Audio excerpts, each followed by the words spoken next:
Hello, hello, hello. We are back. I think this is a rubber band that's snapped in half. Random rubber band sitting on my desk. I have no idea where that came from. So, we are very, very, very, very close to this whole thing being completed. To the point that I'm going to have to very soon start breaking down these little sections and letting the sand fill in the middle areas. And I'm in a weird spot because I'm not actually sure that when I'm over here messing with this, that the redstone over there will still work. So it's going to be, I have to come over here, break, I think, whatever ones are done first. So in this situation, it should be this column. So I got to come over here, break this, basically everything in that column, and then let the sand start filling it in. And then I got to fly back over here or somewhere in the middle so that that actually works. And I've been, I found out the perfect middle spot to AFK this is actually like right at my Guardian farm, which is going to have to kind of get torn down soon anyway. So I've been chilling out over here, letting this thing fill up while the sand goes over there. And fill up it did. I've been trying to keep up on this. I don't even know. What do I make with these? Hold on. Is this just sea lanterns? Let's just take a couple of each and make like a bunch of sea lanterns. It's sea lanterns. Of course it's sea lanterns. Yeah, let's grab some more, make more sea lanterns. Let that still fill up. So much stuff. I don't have any black ink, or I would be doing I'd be doing stuff for dark prismarine, but I don't have any. So I should grab the bed. I don't even know if I would see from over here. Oh boy. See from over here the sand falling? I might actually have to be kind of in the middle. Encrypted, what's up, dude? What is going on? This took an obnoxiously long time. I can't wait. I'm going to put together a YouTube short of this. And this whole process here, just to show off how automated this whole thing is. So once this reaches here, this is the middle one. I got to be ready to go and break that down. This one, I heart Nikki. Hello, how's it going? How you doing? We are going to be able to get rid of all of this sand today, I think. That's the goal. That's the goal. And I have so much more of this. So much more Guardian stuff. Actually, I think it's going to be break this whole thing down in the middle and then do the sand. Allison George. Hello, hello, hello. How goes it? How goes it? So we got to be on our tippy toes because the problem is the whole thing will break once one of these breaks, because once it starts to get backed up all the way over here, all of these are fine because they're all individually activated pistons, but this guy is on a track, and I'm not even 100% sure how well this is going to work. I might have to like do something different over here, because once this stops filling in, this right here will not activate, because once this gets backed up, it's going to get wonky. It's going to get very weird. Going to get very, very weird. Let's see here. Thank you so much for the follow, Allison George. Thank you very much. Okay, so here we go. So is this going to get backed up? We're going to watch and see. Basically, when this falls, it should fall there, and this piston shouldn't fire. Just like that. Okay, we got to run. We got to do this very quick. We got to get rid of that piece of sand there. Actually, no. This one right here. We got to get rid of this. Got to get rid of this. And we got to break this. break this, break this, break this, break this, break this, break that. And now hopefully what should start to happen, oh, you know what? I got to get back to the middle because I have a feeling this whole thing is going to get sheboyganed. Let's see here. Boop, boop, boop. Are we okay? Or did it break? Nope. See, it broke. It broke because I was gone. So basically what happens is this glitches out and it stops becoming a ladder at that moment in time. But now I think we're okay. I think let's do 2 there for safety. Yeah, that gives me a little bit of padding.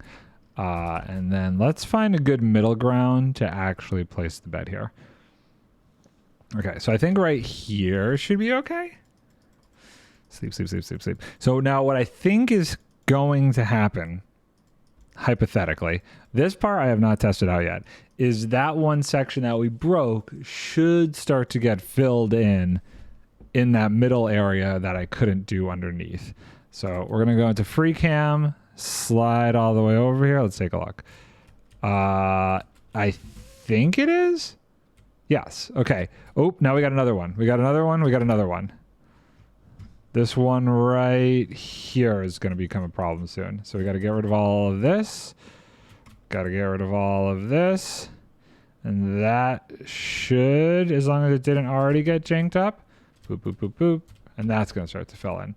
Amazing. Now we got to get back over there because I'm going to keep running into this issue until I'm closer where the redstone stops working.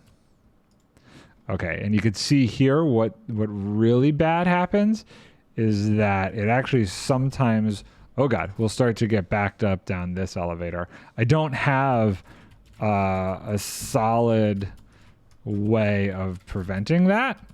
I guess I could have, and maybe I should have, made a chunk loader over here to keep this whole thing going, potentially.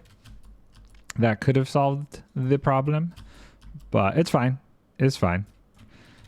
Still using, no, that lasted about half a day. That lasted about half a day, and I got sick of it. Yeah, I tried, man. I really tried, but there was just something about, okay, did I screw it up doing that or did it work? I think it worked. Okay. There was just something about like having to go like this constantly as opposed to this that's really annoying. Left to right head motion, fine. Looking up and down, not so much. And then the concept of like having windows on top of each other and having to click and bring stuff down. I don't know. My brain works left to right, not up to down, down top, up to down. My brain don't work that other way. Okay, so I believe here is safe, right? Okay, we got another one. We got another one, and it's starting to back up pretty far.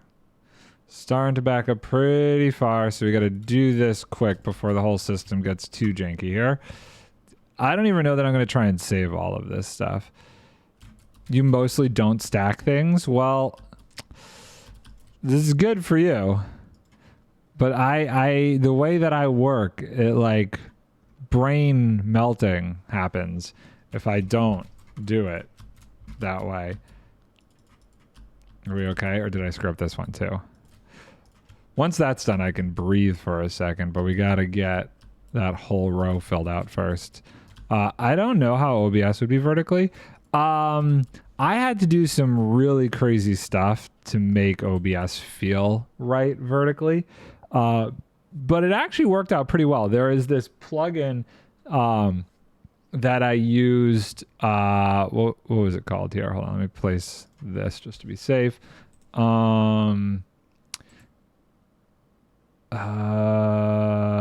Like more windows or something. Docs. It let me basically create a secondary monitor, so I was able to organize stuff pretty cleanly. Did I get rid of my bed, or my bed just wasn't showing up? Oh boy. So I was able to organize it pretty clean, but just like basic Windows functions were driving me up a wall. Copying and pasting files especially were becoming a nightmare for me. So that is done. This will be next. So yeah, it didn't really work out too well for me. But hey, to each your own. And I gotta say, it's definitely not like a standard thing. I was the commercial I was doing last week was for this company, this auction company, and we were shooting a couple things in like their IT department. And a lot of them used, funny enough, the same monitors and stuff that I use. And I don't think any of them had their monitors vertical like I do. Well, like you do. Everybody's was horizontal. Everybody's in landscape mode. So I was kind of like, okay, the PC that was called Gladys. Oh yeah. They had, so this tech department had a testing server that they used, and it was amazing. They called the testing server Gladys, which if you've ever played Portal, you would know that reference. But their little server was named Gladys. It was amazing. I think a lot of people never think to try it. See, I see it a lot of time that streamers have it. And okay, maybe there's like one scenario in my existence where I could see switching back is if I had 3 monitors and like one of them was always dedicated as like my OBS monitor, maybe then I would do it. But I only have 2 monitors here. So like having the monitor that I use on my main computer to like play games on and stuff not be horizontal was what was killing me. But I feel like I would be fine with the way I got OBS set up, that I could, if it was only OBS on that screen, like if I had a third screen here, which there's no way I could fit, I'd be okay. Streamers use for chat a lot. Yeah, exactly. And I feel like I ended up coming up with a pretty good layout to use it for like a chat streaming thing. Portal is one of my favorite games. I didn't record it. I don't know if you were around at the time, but I had one of the people who watched me save up enough channel points that I played Portal 2 on stream. And I don't remember how long this day was. It could have been close to 12 hours. It was a very long stream, but I played the entire game on stream, start to finish, Portal 2, without like stopping.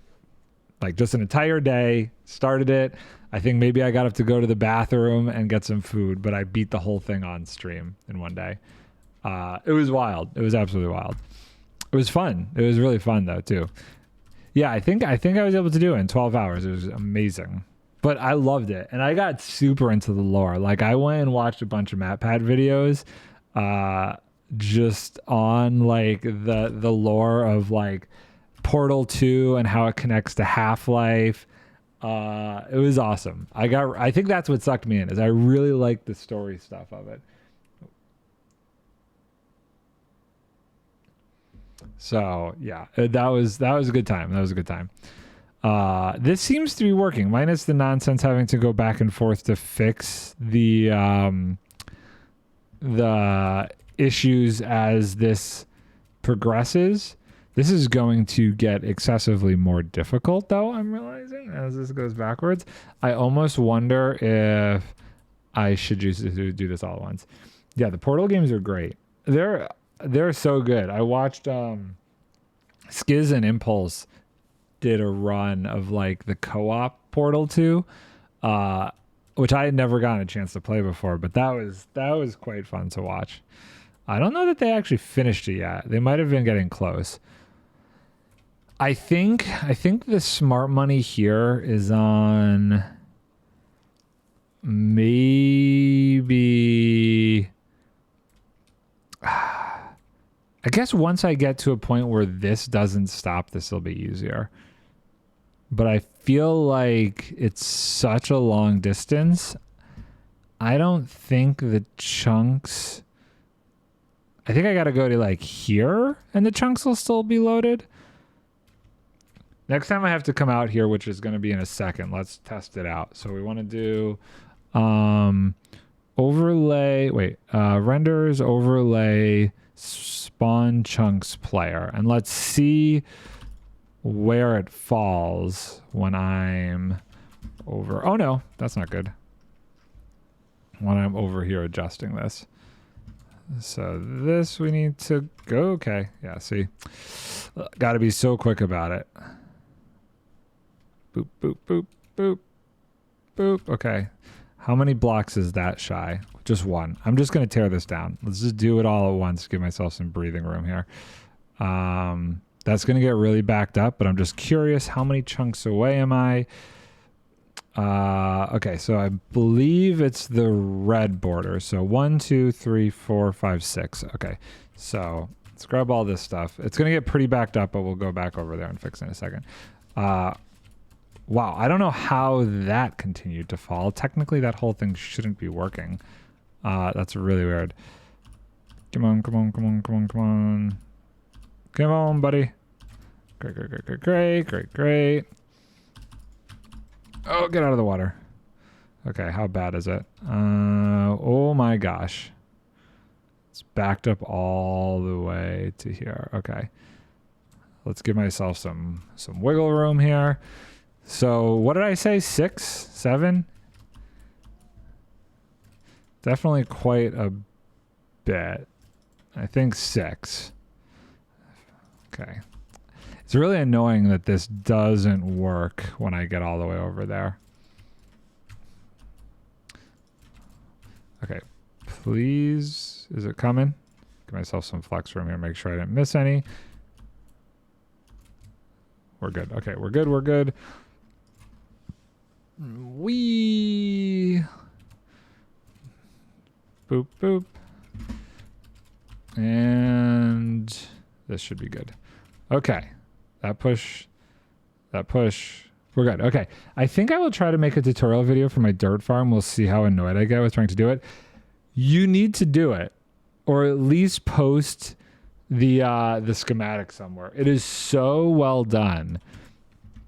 I think it's necessary to do it. It is. I can't wait to make it on here. Oh God, where's my bed? I think that's going to be like next week. I'm going to tear down mine and build yours on here instead. Because at 5,000 dirt an hour, that's wildly more than what I was doing. That's such a good design. That mechanic you found, if I had realized that, like, part of me wants to try and make my own, but I feel like at this point, I wouldn't do much different than what you did. It's so well done. But to be able to get that much dirt without having to do anything, oh, so good. This might be more trouble than it's worth. I'm unsure of the logistics of this. If I get rid of all... Hold on, I gotta think about this. What happens if I get rid of all of these? So say this was gone here. Once this filled up, it's not like... It would have to push all the way over. Yeah. It would never work. It would never work. I was just thinking, like, is there a better way to do this? Because that would just fall there, but nothing would push it. And then that, yeah. Yeah, if there's nothing to push them, then they would eventually just get stuck. It would be like over here, if I got rid of this, by the time this pushed it to here, it wouldn't push it. Yeah, okay. Yeah, I think I've got the redstone pretty simple at this point. Yeah, no, you totally do. It's a very elegant design. Why am I missing calls? Spam. Good. Don't care. Not sure if there's a way to compact it anymore to get more area to convert blocks to dirt. I was trying to think about like other ways that you could do it, but I think you start to run into like piston push limits and stuff after a while. So I feel like the only other way you could do things is to start to get flying machines involved, and I feel like you're gonna head. See you later, Nikki. Thank you for stopping by for a couple minutes. Soon, this is going to be perimeter, and I'm very excited about it. Yeah, I feel like without getting into flying machine stuff, you're basically as good of a design as you can. Yeah, it gets difficult to have leaf crushers and push things into a single blast chamber. I mean, the only other kind of things that I feel like you could add are just ways to collect the saplings better. For example, I noticed like when I tried to run it on the save world that I downloaded from you, I started to get saplings in the cobblestone.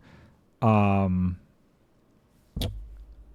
in the cobblestone in one of the chests at the end where you have it like sorting out the dirt and stuff. There was a chest that started to get saplings in it, but I don't think it was meant to. I forget which one it was. And if you try to replicate what I'm doing on both sides, you will have one less block to work with because the spawning radius of the podzol isn't symmetrical.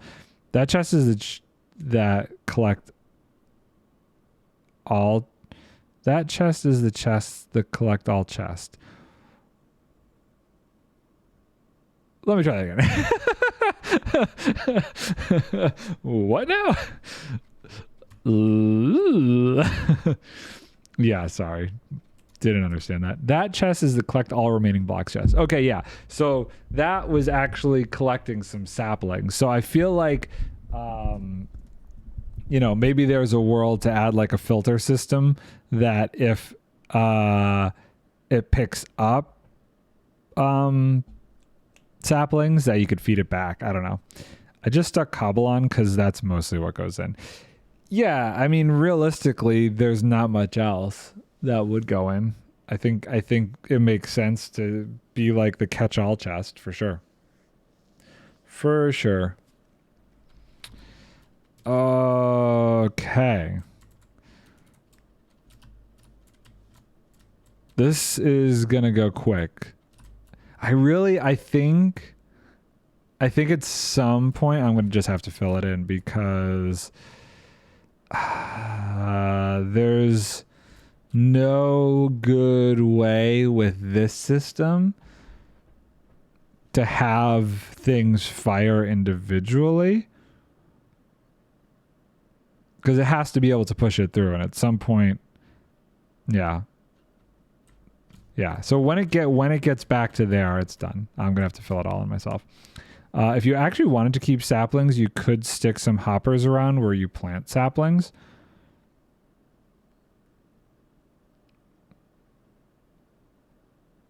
Yeah, something like that to feed the saplings back in.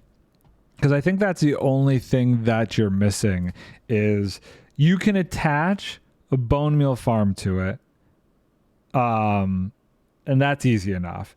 The other thing you could do is put hoppers under the tree bone meal input and direct them to dispensers for the moss to have a single bone meal input. Yeah, I probably would do that too. So there was just one bone meal input for everything. Because I'm pretty sure the moss machine that I built produces 24,000. The moss machine, bone meal machine that I built produces 24,000 bone meal per hour. So, that's what I do for myself too. Yeah.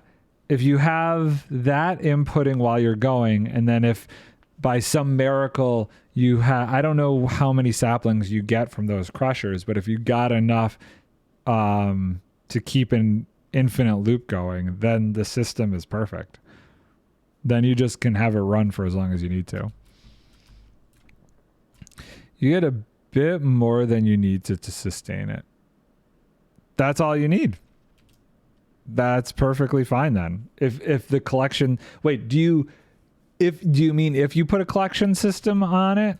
because I did notice like a lot of the leaves, a lot of the saplings still ended up in my inventory because of the way I was standing. Are you saying that there's enough with just the way the leaf crushers are positioned right now that you actually don't need to collect them any more than you already are? Yeah, they just drop down on you. Okay, okay. So don't really need that then if it is a loop like that. I didn't realize that. I did not realize that. What did I break this? No. Okay, good. I'm slightly worried. I'm realizing now I kind of might need to stay in the middle for this recording to work. I don't know if replay mod pulls from Bobby mod. Like, I know that things are happening over there, but I don't know. I'm not sure how it's going to work with replay mod. As long as you save a couple stacks of saplings in case you get bad luck at the beginning. Right. You go in. I would probably go in with like almost a full hotbar of saplings. I'm slightly worried about my elytra, but once.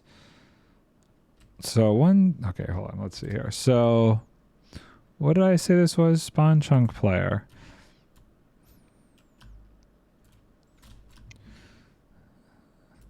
Like right here, I'm right on the edge as it is. Is this the marker? See, it still works in this zone. It's this red zone. Once it is this really just a one chunk? No, 2 chunks. So if I were over 2 more chunks, that would be fine still. So here, here, here. So I needed to get to here before I stop messing it up.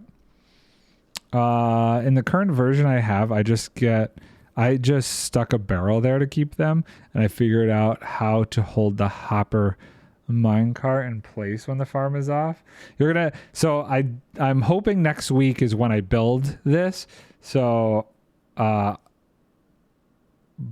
let you know before I do it to try and get whatever the most recent schematic you have is. Probably Wednesday. Let's turn this off now. And I'm slightly curious. So this is going to start filling in this. I guess once it fills in the water, it doesn't matter anymore. That's all we care about.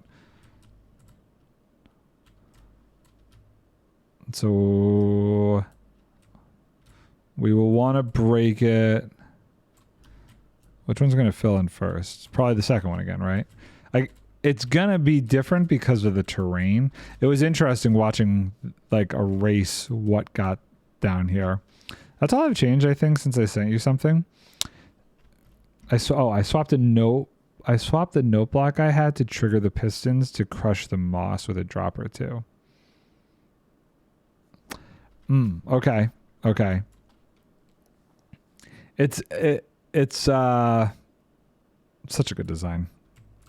I really like it. 5,000 an hour is such a huge game changer. What was the other dirt farm doing? Cubes. Dirt farm Minecraft.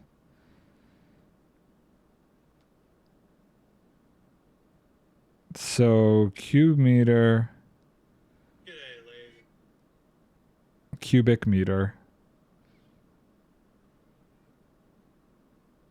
It doesn't say right on the video. His does 12,000.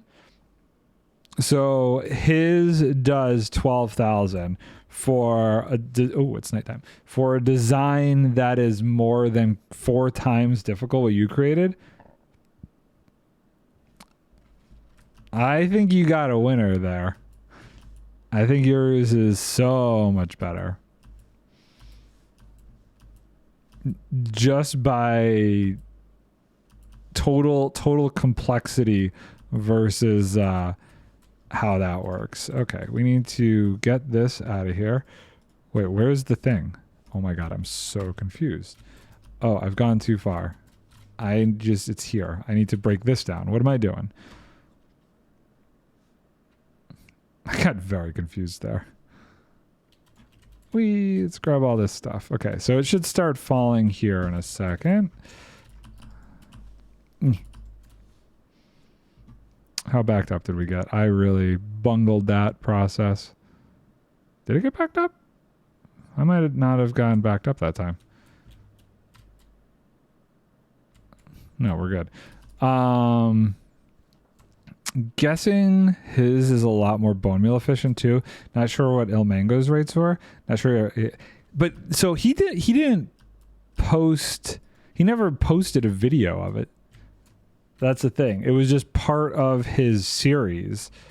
So I barely even count it as him like doing a tutorial because he really didn't. He did not really do a tutorial of it.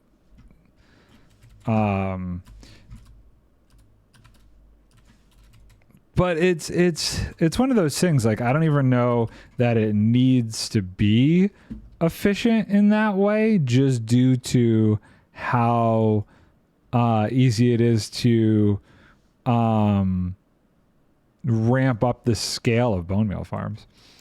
Yeah, his wasn't really a thing he was really showing off, just something he happened to make.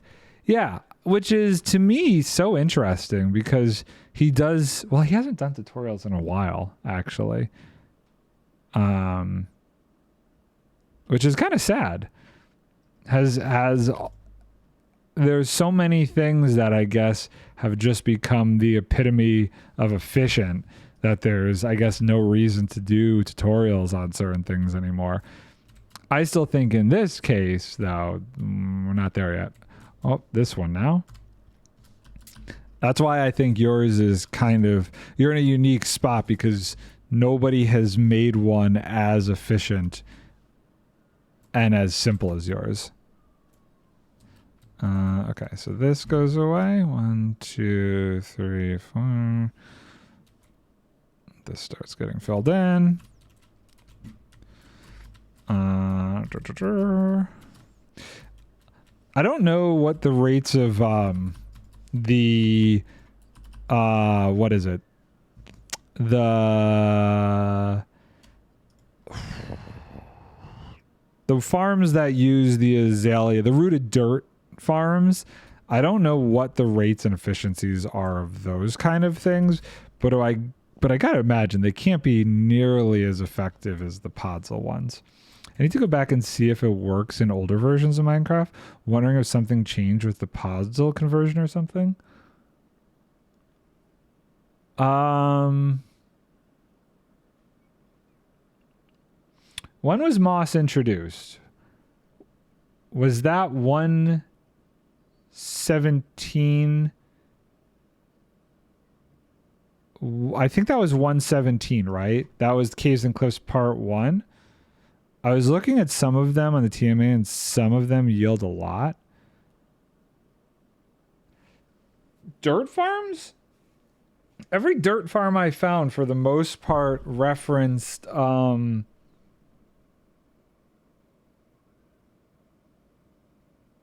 are you referring to the dirt farms? Wait, what are you referring to? Are you referring to Podzol dirt farms or rooted dirt farms? The rooted dirt farms. Just because you can build them as big as you want pretty much, but takes a crazy amount of bone meal.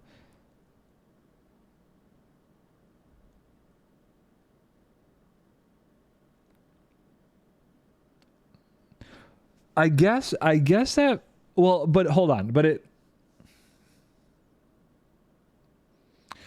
it does, doesn't it? Because otherwise you just end up with rooted dirt.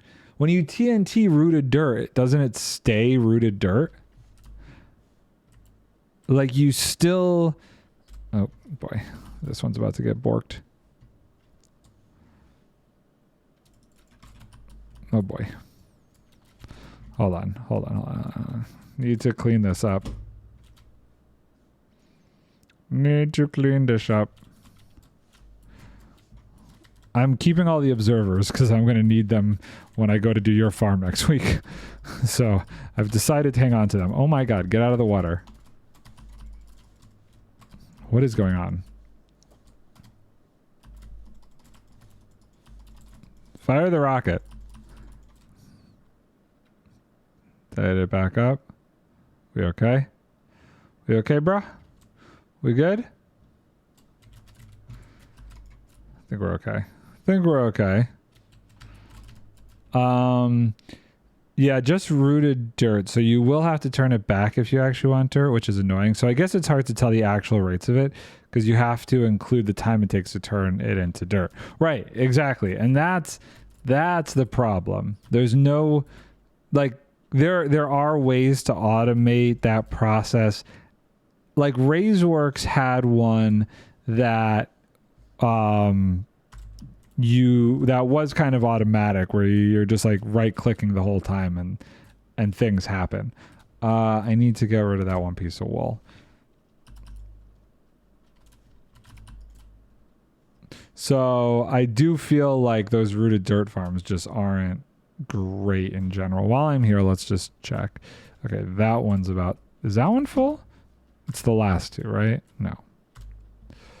Okay. Did we screw it up or are we okay? I think we're still okay. Think we're still peachy keen. Yes, we are good. We are good. We are good. This is annoying having to fly back and forth. I can't wait until it's far enough that I'm not unloading that chunk. I'm very curious to see how this part of the replay thing is going to work out. I may just do the columns and not worry about this part of it because this is going to look janky. Okay, so those need to get filled in. It's actually kind of surprising how quickly each section is getting filled in. I definitely feel like I will be able to have this whole thing filled in by the end of the stream and start tearing all of this down.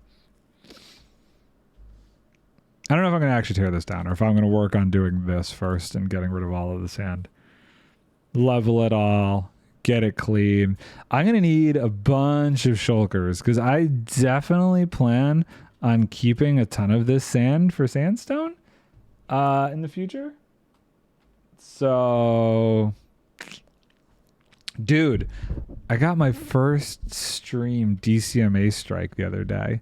I luckily I was able to fight it and not have it count against me. But last week, was it last week? Yeah, I think it was last week when I was having those trees cut down and I was gone for like a couple minutes. I've had like the Minecraft music on, or I did until I found out this was a thing. And I got dinged for a C418 song. Because I wasn't talking and the song was just playing while I was out dealing with the tree guy stuff or whatever. I actually don't remember why, but like I went and looked at the video and I was gone for like 5 minutes for some reason. And I was so surprised because he specifically states on his site, like, he doesn't care. Well, he cares that the stuff is copyright. He does have some restrictions, but streaming his music on Twitch wasn't one of them. So the fact that I got auto struck for C418 music in Minecraft, I was like, are you kidding me? And I don't have that, like, that's not a separate channel feeding in. It's not like when I was doing the Pretzel Rock stuff before where the VODs weren't going out. I feel like I've heard that happen to someone else too. I've never had it happen, and I used to play Minecraft with the music on all the time. But luckily I was able to fight it, and everything's good. But, like, I'm just not going to play with the music on anymore, because this is wild. That is so wild to me. And honestly, at the end of the day, like, I don't know, do we care about the music in the background? I could put Pretzel Rocks back on, but I don't know.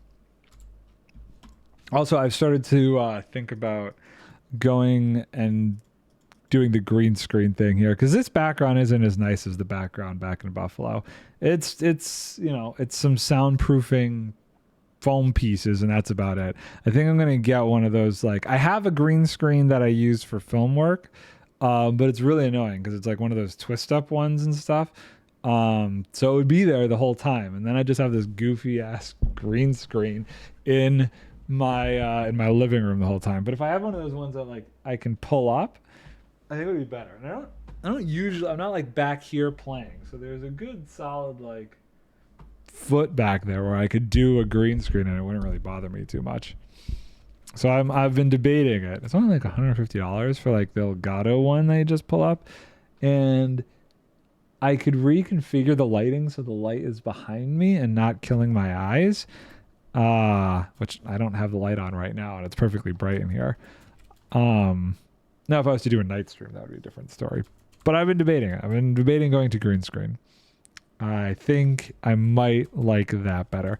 I'm also realizing now this is going to take longer the further this direction we go.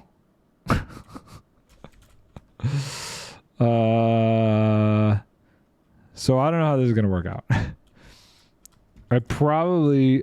It's a lot of sand to fill in each of these gaps.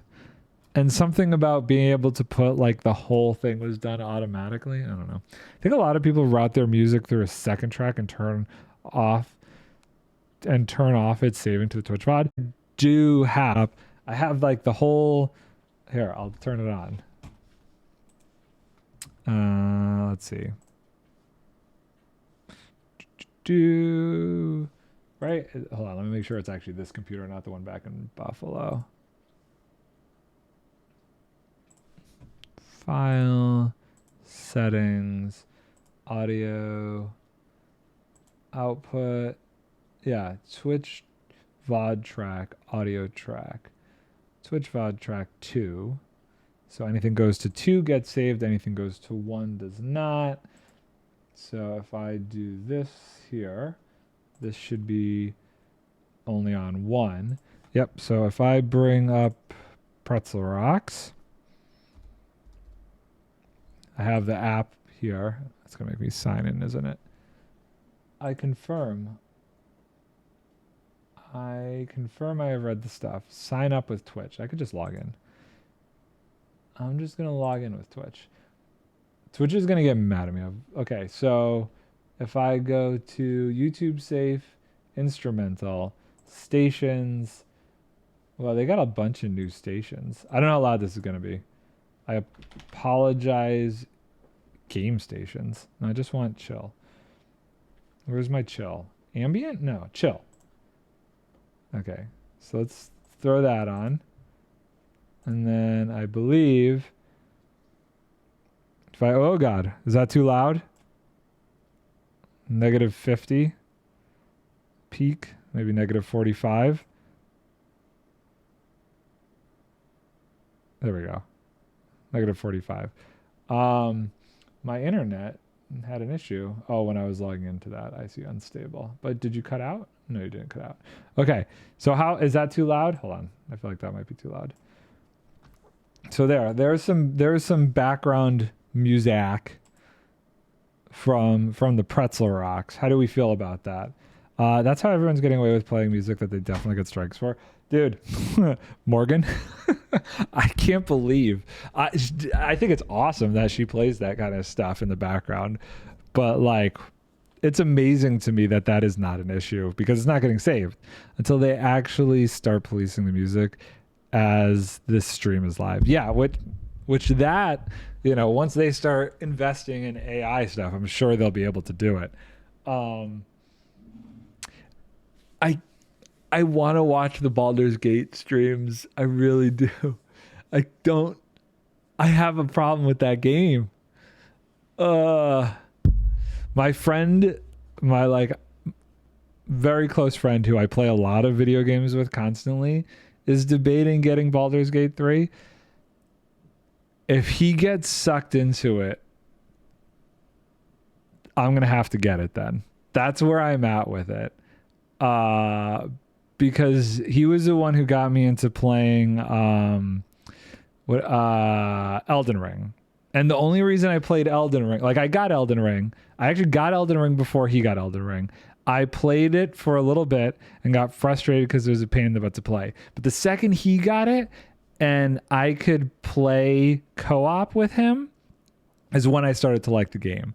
So I have a feeling what's going to happen is he's going to get the game, he's going to get sucked in, and then he's going to want to play co-op with me again, and that's what's going to get me. It's really good if you can get past the D&D mechanics. I know. So we'll see. I'm waiting. I went, I think last week one day, I think like Thursday or whatever, I went into the city and we went to the Micro Center store because he's been a Mac guy forever, and he wants to get a PC so he could get Steam games and stuff like that. So I was showing him some options for a new laptop and stuff. That's like a solid laptop, like a hardcore gaming laptop. And that was one of the games he had mentioned getting for it. So I think he's going to pull the trigger next week or maybe this week. And then I'm going to go down there, help and set it all up. Watching everyone play that don't know anything about D&D has been interesting. Yeah, I'm very curious to see if he actually, is there a demo for it? Because I'm going to convince him to maybe do the demo first.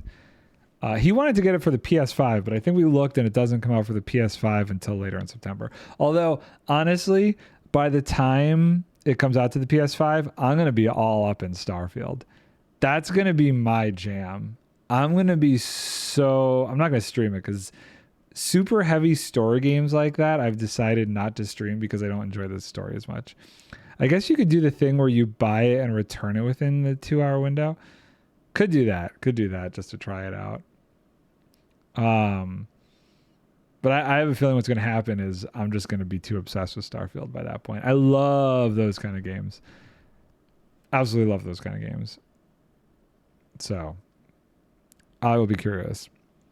I'll be curious to see how that game is. I feel like it's not as hyped as other games have been. Or at least in my head, it doesn't feel super hyped. So I'm also not going in with too many expectations of it, which I think is a good thing. I think it's a good thing to be going into that game without too many expectations. But I have a feeling I will get sucked in very quickly. I thought I finished this. I guess I did not. Now it's finished. Now the real question is, do I get Starfield on Steam or do I get it on PS5? You don't really know a ton about it? Yeah, neither. B-Dub's Hermitcraft episode. It's been a while. Neither do I. And I think that's more fun. I just know it's by the Skyrim dudes. So good enough. You're assuming one of your coworkers will get it? It's going to be, I don't know if it's like No Man's Sky where the whole thing is procedurally generated. I feel like it's probably got to be if like they want that kind of like super expansive feeling game. But it definitely is much more story focused.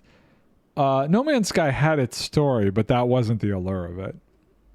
That was definitely not the thing that got me. I think I would go back to No Man's Sky if the farming was like, if they had something like Redstone. They have farming, but there's no ability to like make contraptions and stuff in it. Like I tried my best to like do that kind of thing in the game, but I just never really got there. I like the building. It was complicated as heck, but I did enjoy getting the building. Yeah, Starfield is definitely more appealing to me than No Man's Sky. I don't care about exploring a bunch of random worlds. Yeah, that's basically, you do the really quick story. I think I beat the No Man's Sky story in about 18 hours. Or back then I did. I know they've added more story stuff, but the base story is the only real interesting part of it to me. And then it's some exploring and there's some fun fighting stuff, especially like Battlefield stuff. But if you don't like building, especially with like having to build in a really what I think is convoluted manner, It's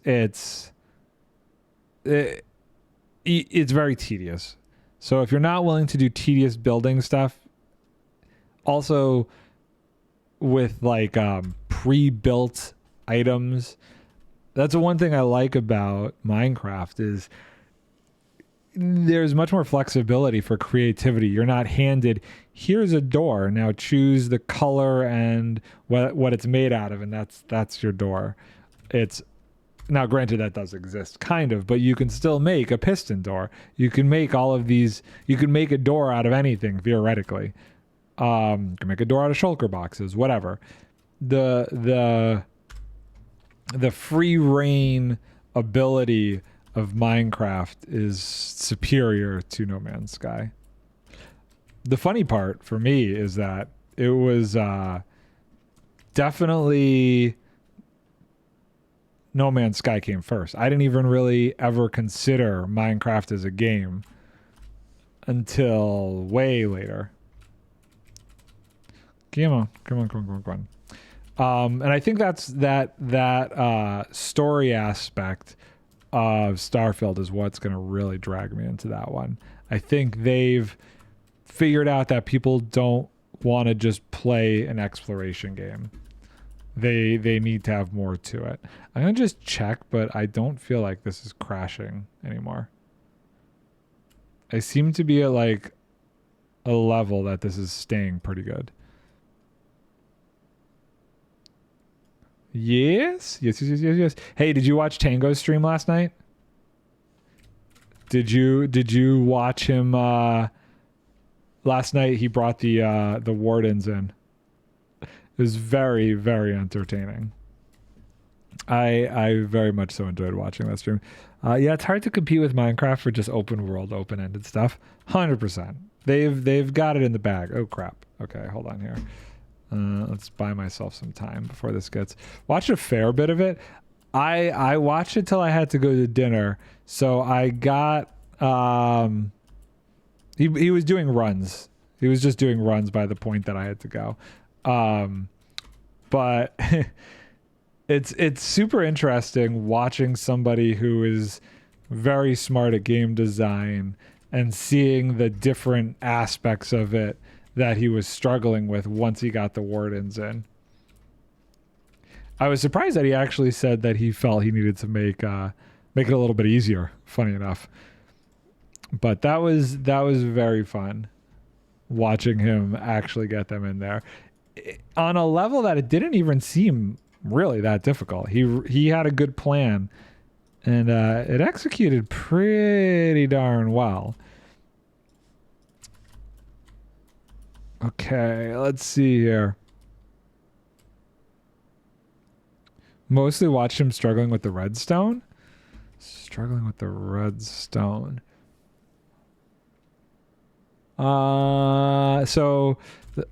When did he struggle with the redstone? The only things that I remember him struggling with yesterday were between runs when something got broken he had to fix, and messing with the shuffler. Oh, that must have been towards the end. I don't remember him messing with that yesterday. There was the one card that dropped a bunch of the, like, I don't know if it got stuck or what the actual deal was, where a bunch of like frost embers ended up getting dropped in his first run, and he had to fix that. But that was very much so towards the end of the stream. He had to build the water elevator. That was more towards the beginning of the stream. We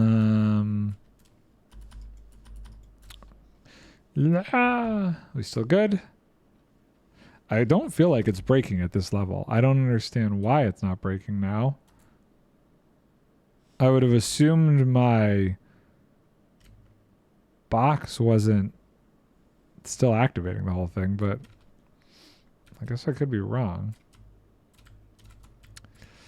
It's filling in so nicely. This is borked looking, but I guess that's okay.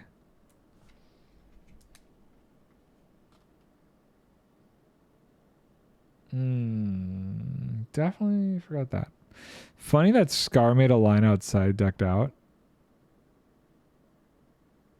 Okay, I totally missed this. Was this all in the last bit of the stream? What? I watched like almost the entire stream. I swear I only missed. Okay, hold on. Okay, I guess I missed the last half an hour. I can't remember that's in the stream or in his last video. I didn't watch the last video, so it very well could be in the video. I generally don't watch too many of his videos because I watch like all of his streams. Even though that's really not a fair replacement, but I just like his streams. I like his streams more than his videos, honestly. He's just such a goofy guy in his streams. It's fun to watch him, and he does interesting stuff too. I enjoy watching how he deals with different redstone things. Where was that observer? Did I lose it? Did it already go bye-bye? I must have missed it. He just made a line outside with armor stands of him first in line, and Tango said he gets to try it first. He's gonna die so quick.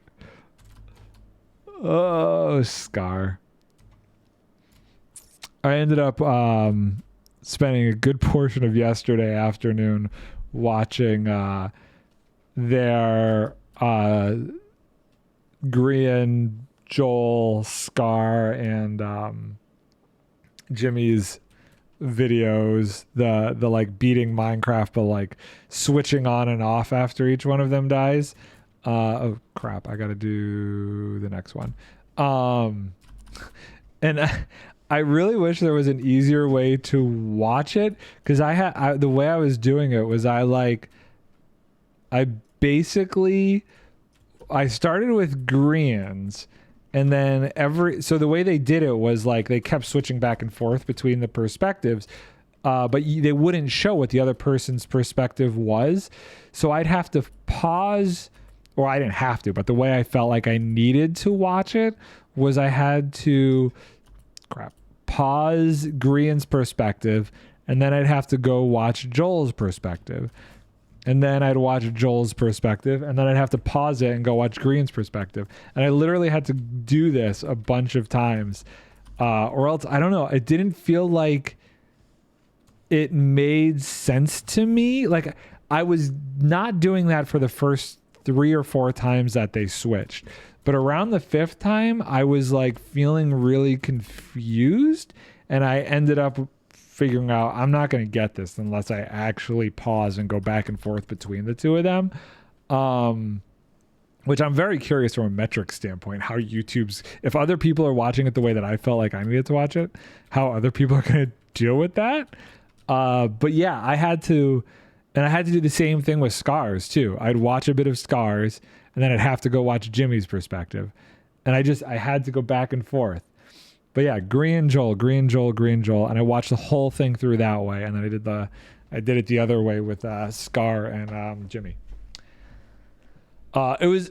Conceptually, it was a very interesting idea.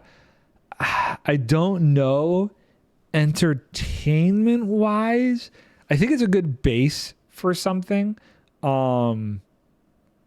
It's not quite there yet. It doesn't hit super well. Did you watch the last Imp and Skid podcast where Impulse talked about how addicted to Phasmo he is? I didn't. I'm just going to kill that one. I've been watching all of those guys' streams though. I guess I need to watch that. So that job that I did was in Buffalo. So I literally drove 6 hours Sunday night, or 5.5 hours Sunday night at like 7 o'clock or so to get home. And then after we wrapped on Tuesday at like 5 o'clock, I did the same thing back. And I got so happy because they basically were streaming almost, it felt like 3 days in a row. But I had I had all of that content to watch to get me through. Well, I didn't really watch it. I listened to it to get me through that drive because of how addicted they all seemed. I guess part of one of them was their Bigfoot, them playing Bigfoot though. Thought it was funny after last time you talked about them being, oh yeah, he wouldn't play it by himself if he wasn't as obsessed as he is. And I don't think he would have pushed for them to play it as much as they did. I keep like thinking to myself, I really should play it. I really should play it. I really should play it. But then I don't. Like, I think I like the idea of playing that game more than me actually playing the game. It's one of those games that seems like it's more interesting to watch than to play. Talked about him just trying to line up different groups of people so he can keep playing it. Yeah, I mean, he had one stream where he did it with the Jits crew. But everything else has either been just him and Impulse, just him and Skiz, or him, Skiz, Scar, and Grian, the Gigs crew. One of them, they were trying to even get Gemini Tay to play with that, which I thought was hysterical. I can't even imagine Gem playing that game. That would actually be really funny. Oh, God. What? That's me. Well, okay, interesting. So yeah, there was like some super hard challenge thing that just came out this last week. And they were all really frustrated that they couldn't get it. And I think that's why they like did it like 2 nights in a row. They really wanted to try and beat this one specific challenge. I'm not super into Phasma though, so I mostly ignore those streams. I am into just the stream aspect of it. The way that they problem solve together and coordinate and work things out, and like, even though Impulse is clearly like the more seasoned one at playing the game, Grian still tries to like take over and lead the expeditions. It's very funny. I don't know. They really do have a great group personality when the 4 of them are together, that I appreciate. And I think like it's easier for me to watch those 4 play together. You could swap out Tango and Scar and I think it would still be interesting. But when they play with like Joker or any of their like other groups, it doesn't work as well for me. There's like just a certain dynamic once Grian gets in there. I think that just makes it funny. Although I do enjoy just watching Impulse and Skiz play together because they rip on each other so much.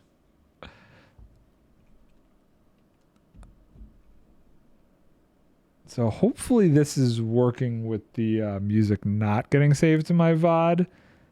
I've been really trying to do better at uploading all of these VODs. I've almost got all of 2022's VODs uploaded now. And I didn't stream nearly as much this year just due to life as I did that year. So I'm hoping in 2024 I will actually get to a point where I'm caught up uploading all my streams. Yeah, Green can kind of make it entertaining enough for me to want to watch. Yeah, there are some funny ones.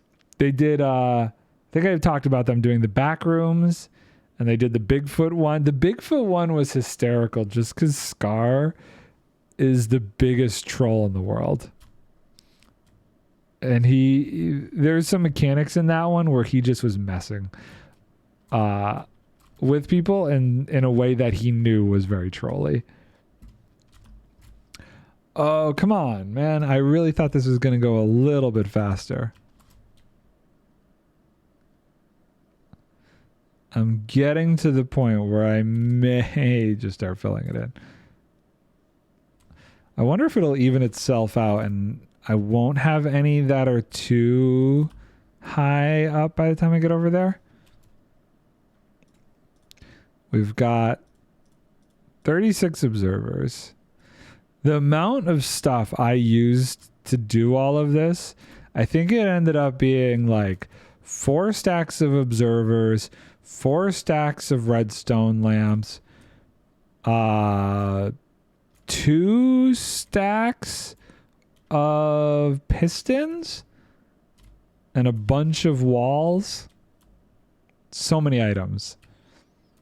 Thank gosh I have all of the farms that I have, because I was making a lot of cobblestone for all of this stuff.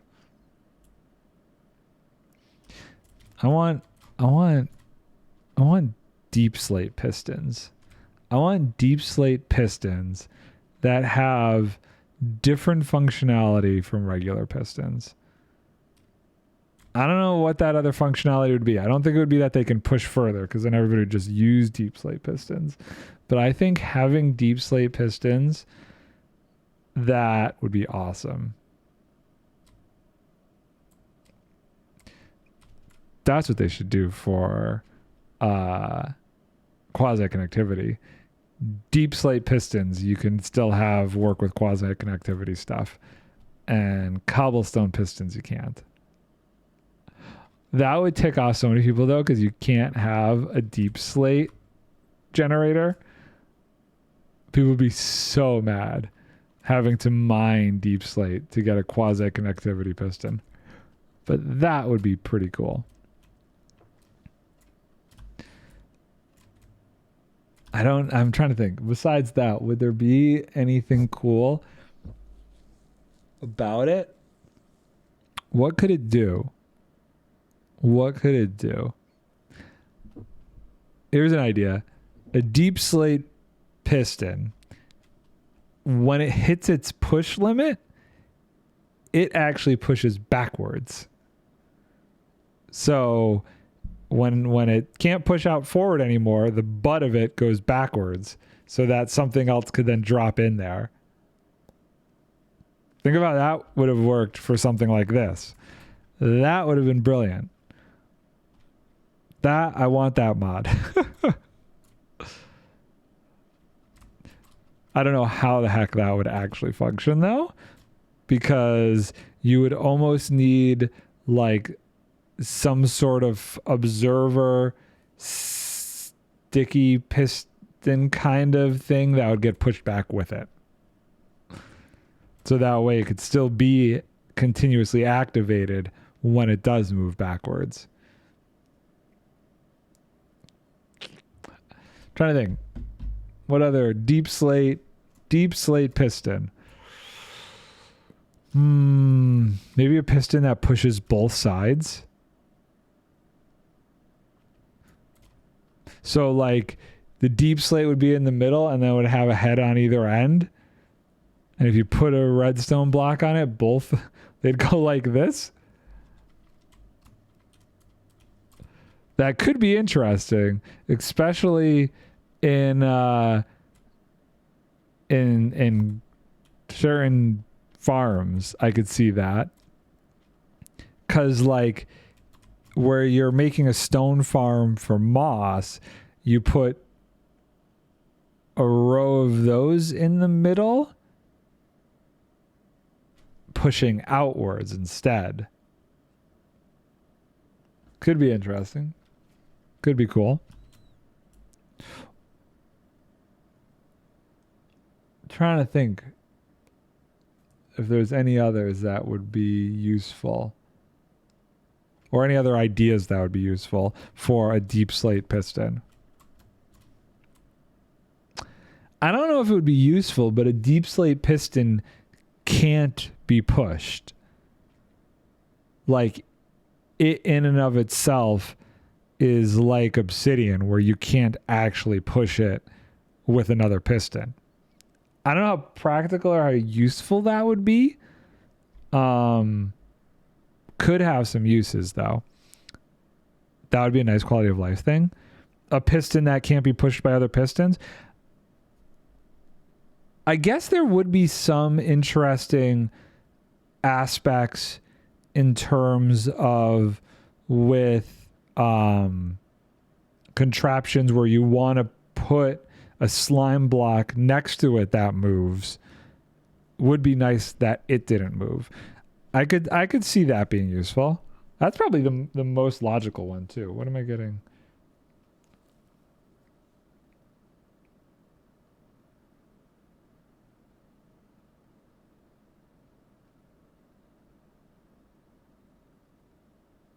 Text message.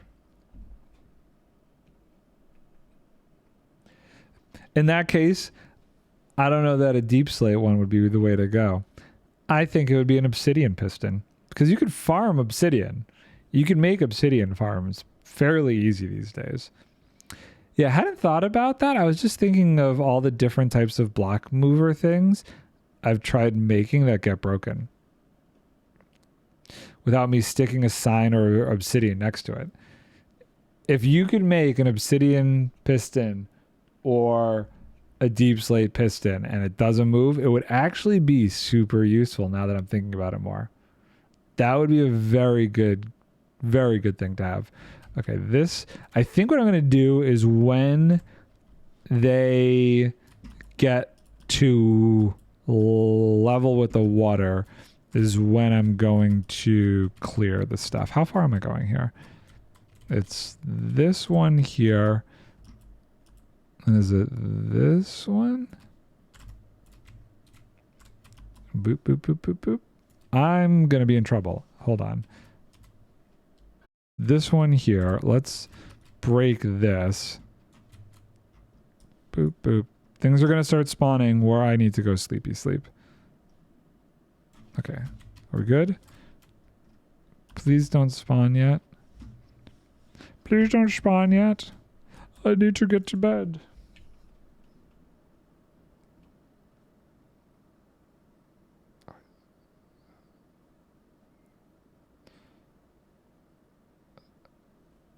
Okay. I got to keep an eye on it because now I think there's going to be another one. Which one is next? I think it's this one. I'll go get that stuff when this one gets filled up. I do like that on a technical level, it is still being automatically filled 100%. I'm just getting rid of the crap in the middle. That's the way I'm looking at it anyway. Okay, now we go. Okay, and this, and also, for whatever reason, at this distance, the machine doesn't seem to be getting borked as I'm doing this. Seems to be working just fine.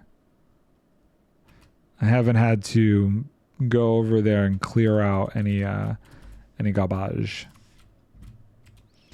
Give me all this stuff because we are going to need it next. Actually, I'm probably going to need a lot of this for the sweepers too.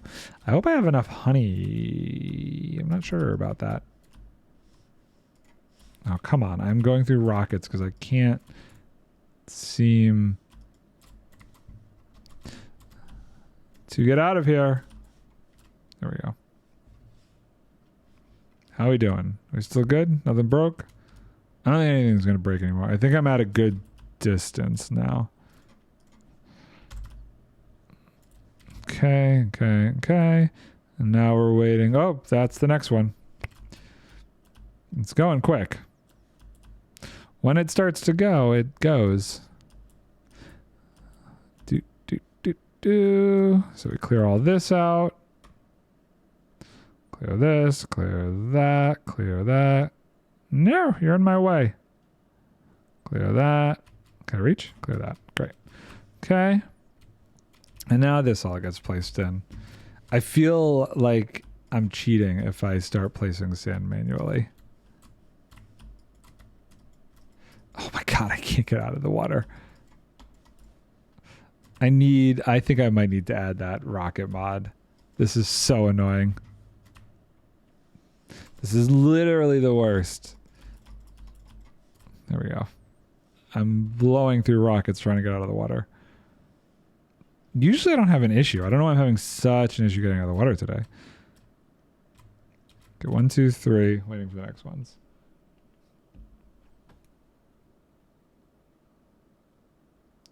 I'm getting another quote for a deck. And the guy's been texting me some questions. The first quote came in like $4,000 more than this dude said when he came out here to look at it. And I was like, are you kidding me? How does a deck go from 8,000 to 12,000? Feel like I was getting ripped off. But we'll see. If this guy says 12, then clearly I have no concept of how expensive a deck should be. which is also very possible. I'm not very good at like in my head, I have an idea on how much something should cost. And my wife can attest to this. Usually I'm very wrong. Now, these are completely uneducated guesses. My uneducated guesses are wrong. When I actually do research or something, it's closer. You wanted to get a tankless water heater? Those are the electric ones, right? Where like passes through, and I got several quotes for it and it was crazy. Okay, here's the question. Were the quotes all over the place? Electric or gas, but usually gas. I thought they were electric. The ones that I looked at years ago, like I'm talking 10 years ago, were electric. But were the quotes all over the place, or were they all like kind of in the same range? That's filled in. This is not there yet. Once that one gets filled in, we do the next section. Blah, blah, blah. Part of me wants to see if I could stay down here so I don't have to keep flying back and forth. Kind of the same range-ish. Really? I will be very curious to see what this guy says. If this guy's quote is like significantly more or less, then that's going to be interesting. All way expensive. Okay, so here's a question. Had you looked at the cost for how much one of those tankless systems are to purchase for the amount of water flow you think you would use? I'm just curious to see where the cost was, because like for me last year, the device itself is only $500. See, that's just wild. That is absolutely wild. That's where I was with our air conditionings. Like to get the split AC system, it was maybe like, I don't know, $3,000 to purchase all the materials, and then the labor was another $6,000 on top of that. I couldn't believe it. The main problem is they would have to run hose from other corner of my house, and no one seemed to want to do it. Oh, so there was like an extra little issue with it. I see. For me, it was additional electrical work had to be done in order to had to run gas. So you had to get a gas line to where they wanted to put it in the house. Makes sense. Gas line isn't honestly that bad to do yourself. I did the gas line at one of my houses when we were installing a new heating system, and it wasn't that bad. Gave up and just had them put another electric tank in. Some stuff is doable when you do it yourself. I would at this point in my life though not want to do that kind of thing myself. I do a lot of my own electrical work though for the most part. Like I can swap out an outlet or a light switch. That kind of stuff I usually take care of myself. Sometimes plumbing, if I'm going into a PEX system, is fine. I can do the plastic stuff. But if I have to solder copper together, no thank you. I will not touch anything having to do with soldering copper. Nice thing is a lot of electrical stuff you don't really have to solder either. And gas isn't any soldering. Gas lines is all, they just screw together and stuff. I can do that kind of stuff, but I won't do anything very complicated, electrical or plumbing. I can do a decent amount of that stuff myself. Anything architectural I won't touch. So like a deck where like the city needs permits with architectural drawings, and you have to be able to go into foundations that have to support a certain amount of weight. No, thank you. I'm losing so many rockets. Send me high. You know what? I just need, this is what I need to do. I need a spot where I can just boop, boop, there. So much simpler. There, now I have an exit strategy. Did I screw this up? Did this get borked? No, I really didn't.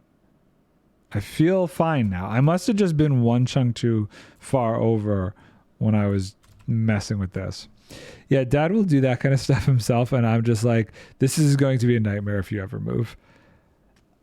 Yeah, that's a good point. The stuff where it's like they want you to fix this or do that when you're selling a house, that could become an issue. I could see that being of concern. I'm really hoping this guy actually sends a quote. He never plans to move though. That's a problem I have. We just kind of acquire, like we get new stuff without getting rid of the old stuff. I'm just glad that the first house I bought was a 3-unit rental property. It was super cheap. It was only like, this is because Buffalo, this was before the market crash of 2007 that I bought, or 2008 that I bought this place. And it was $79,000, really cheap. I lived in one apartment. The apartment downstairs I turned into an office for the studio, and then I rented out the back apartment to a friend of mine. Lived there until me and my wife got married, and then the whole thing became a 3-unit rental property. And now I just have that one. And now I have my wife's house. And now we have our place down here. But the rental property pays for itself because it's fully rented out. So I don't really worry about that one. She pays for the place in Buffalo.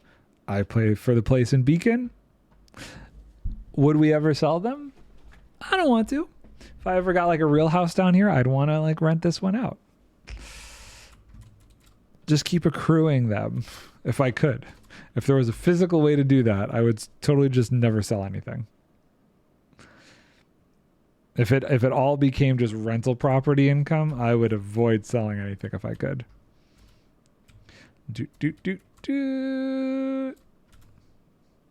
That is nice. Oh my gosh. There's so many aquifers under here. Oh no.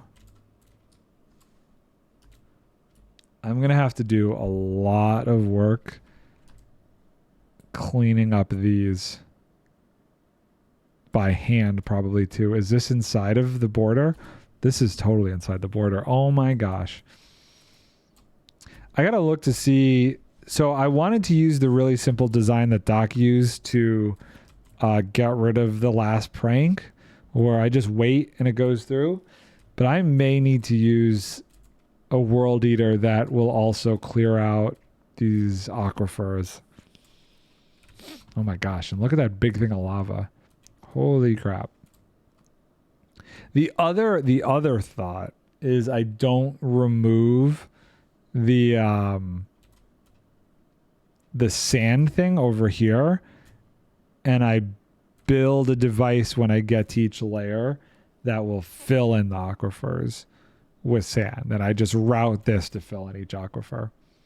Or honestly, they're so broken up. Maybe I could even just use sponges. Like, I wonder how much of a pain it would really be to clear out like an aquifer like this with sponges. Although this is pretty deep. This is pretty deep. Deep slate copper ore is kind of funky looking.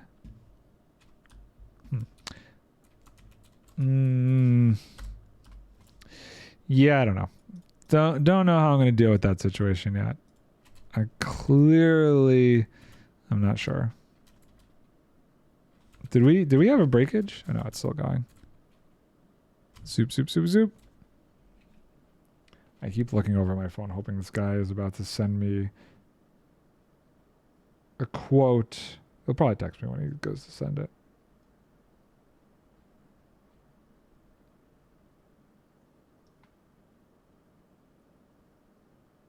I don't know what that email is.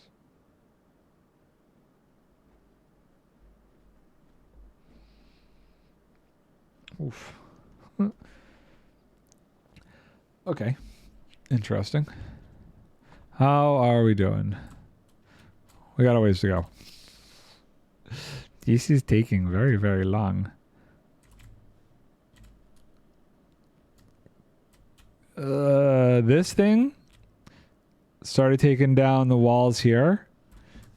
It looks absolutely crazy.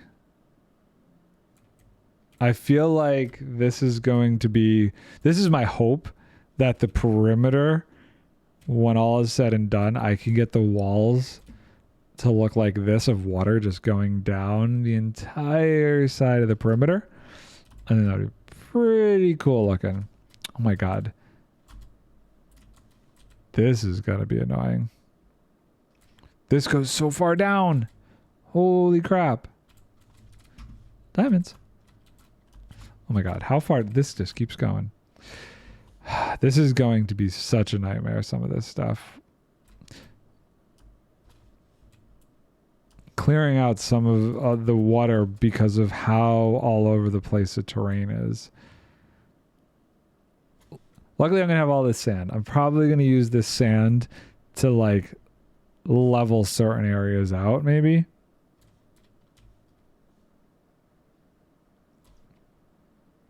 I think that would be the best way to go. I'm annoyed it took me this long to realize that creative no clip is a thing in carpet. Creative no clip. I don't even know what that is. Creative no clip. What does that even mean? What does it do? Creative no clip. I don't understand. Makes it sound creative when you're flying, you phase through blocks. Oh, so you don't have to like switch in and out of spectator? Oh, but you can still place and interact with blocks inside of it? So it's not like having to switch back and forth between spectator and stuff? Oh my god. That is a game changer. I don't actually have carpet installed on my creative server. I really need to switch that over. I think Axiom is at a point where I could get off of what am I running right now? Bucket? I think I'm using a Bucket server or a Spigot. I think I'm at a point with Axiom because they've done a bunch more updates that I download Cubic Meters World download to look. I downloaded Cubic Meters World download to look at it. To look at carpet. Oh, did his world download include carpet? He has it on in the world download and I didn't know what it was going on. See, I started to use carpet on that Skyblock series that one day I will actually release. One day. I want to finish the last 2 episodes of the block breaking thing first, which I'm very close to. And then I will do the Skyblock one. But I used it on like a local creative server for Skyblock stuff, but I really think it would be beneficial if I could get it on my main one. And I think I'm at the point where I should just make this switch to fully using Axiom. Have you gotten to play with it at all? It's the more I learn how to use it, the more I realize it is stupid powerful. And that combined with carpet, combined with like a full-on world editor, I think it'd be amazing. How big is this lava pool? You've got a profile set up for it? It's pretty sweet. Aha. Here's the mob farm. That I've been updating, keeping up with his changes. It's amazing to me how much they are updating it. The fact that they're updating it as much as they are is amazing. I am going to run into wings issues soon, I feel. I might have to go kill some sound. added flood fill and erase last version. Oh, that's pretty nice. That's really nice. Yeah, that might be this weekend's project. Although this weekend I'm going to the Renaissance Fair, so maybe not. Maybe not. But I think soon I'm going to have to just... Is it... Yeah, I think soon I'm just going to have to switch my server to my creative server to Fabric so I can use Carpet Mod. Is Nembomb still keeping up with that to a degree? Like, is he updating it when new Minecraft versions get updated? Here's what we're going to do. We're going to turn this on so I can actually hear if this guy sends me anything. I don't know if it's him doing it, but it gets updated. They got to be close to announcing Minecraft Live for this year. Like, if it's usually in October, and is September tomorrow? September is tomorrow, right? Yeah, tomorrow is September. I feel like next Wednesday. I use Carpet and the Carpet TIS add-on. I don't know what that is. What additions does the Carpet TIS add-on give you? I'm still recording. Okay, good. Good. This whole thing's gonna go. This whole thing is gonna go. I'm gonna do a portal-based one. I'm so mad they got rid of easy portal slicing. There's a version of portal slicing that uses string. I don't know if that still works. A lot of random stuff. Think TIS lets you get into subticks, but that's too complicated for me at the moment.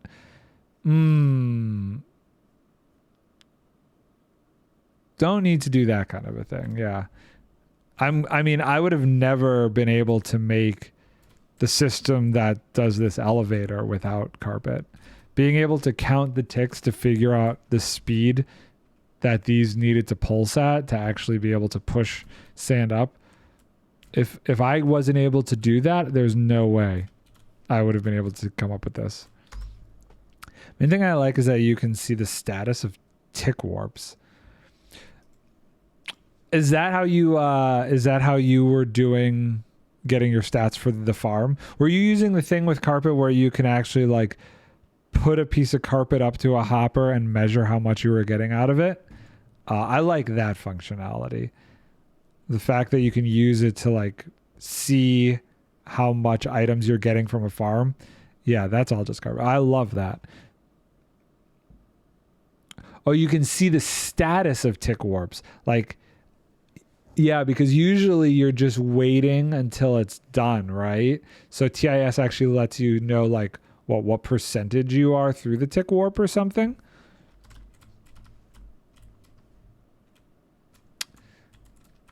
Oh, come on, buddy. You know, I'm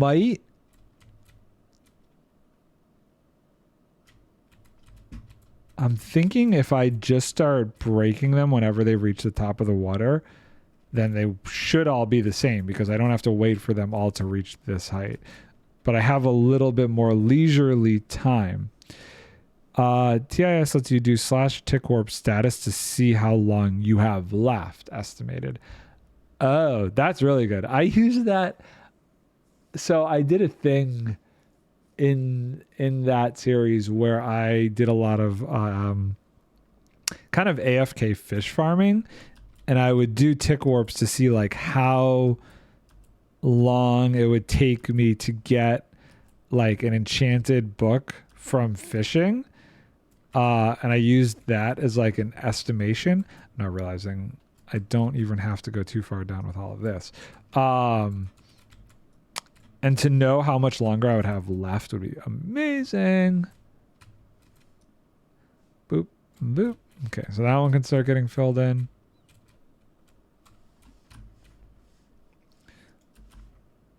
Yeah, I guess the last section won't be automated. The very last section cannot be automated. Or theoretically, maybe it could if I just let it fill up as it went. Theoretically possible. Worth it? Don't know. in theory, many things are possible. Oh, now that one. I do enjoy that I have a little bit more wiggle room.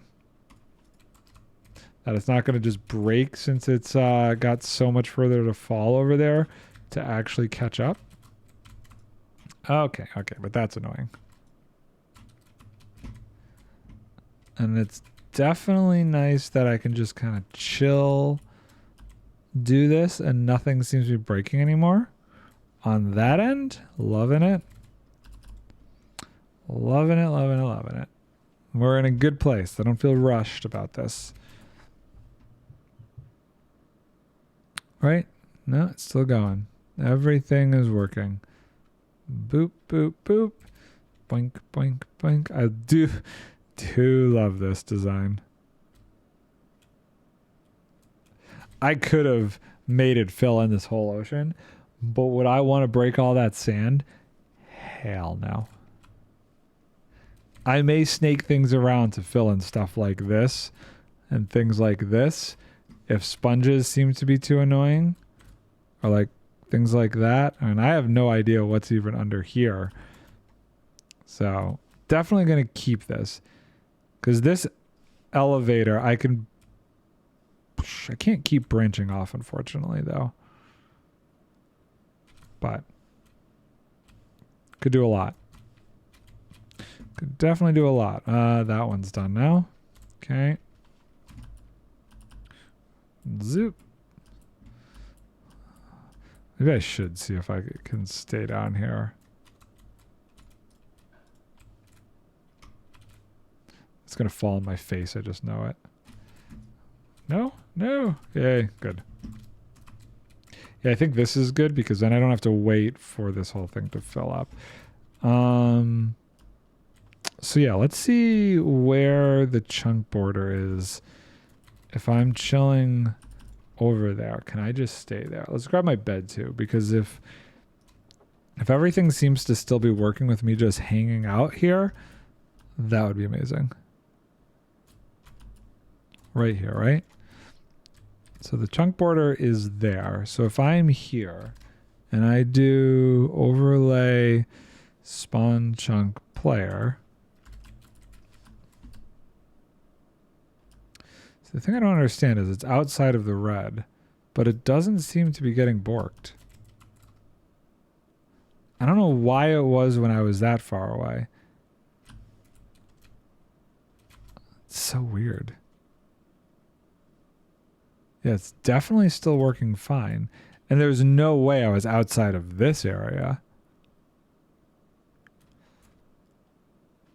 I don't understand why it wasn't working. Because how many over am I? I'm 1, 2, 3, 4 at the most. There's no way that blue one is only 4 away. 1, 2, 3, 4, 5. No. Yeah, I don't know. I don't know why it stopped working before. Is this a thunderstorm? Let's turn that off. I know we're good over here. It's working. I can stay over here and I can do this. I do have to keep an eye for when it fills up, but I don't have to actually go over there, which is very nice. Let that fill in. And break as we go. Oh, I can't stand the rain. I can't stand the rain. What is this notification? Discord, what are you notifying me of? I see. Interesting.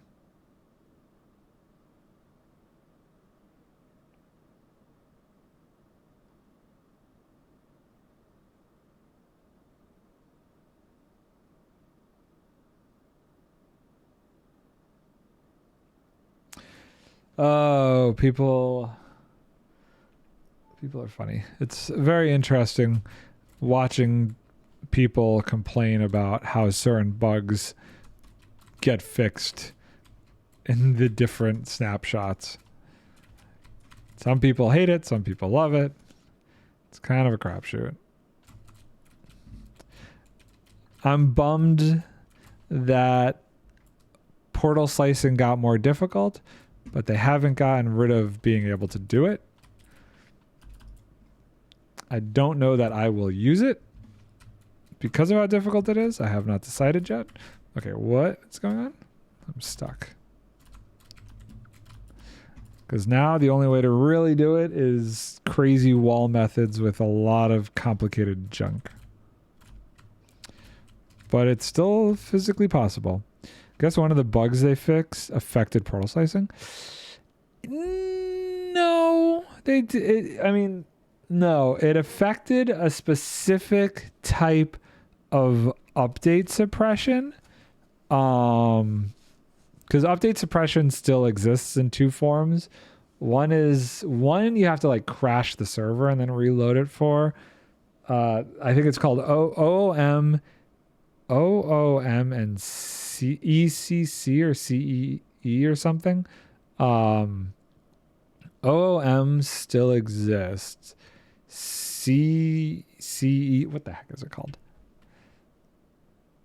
I think CCE or whatever is what they just patched that people are not happy before.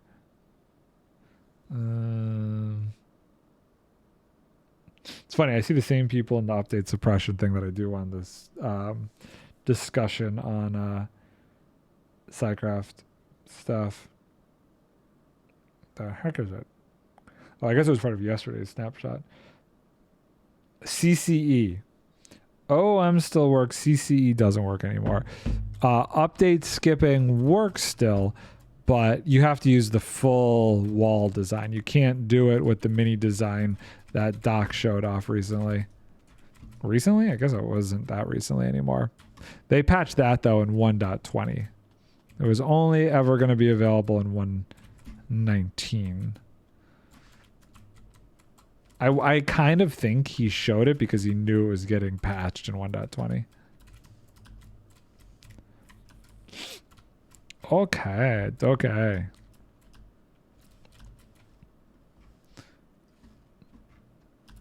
Zoop. But yeah, they did not technically patch update skipping. Still works. You just have to make, what was it? Like this grid of 100, I think it was like 100 tall and 32 wide grid of walls. And then like 6 modules of this thing on either side of those walls. And then you link that up to wherever the portal is you want to slide. It's like just it's crazy. But it's still doable. It's way more complicated than even original update suppression stuff.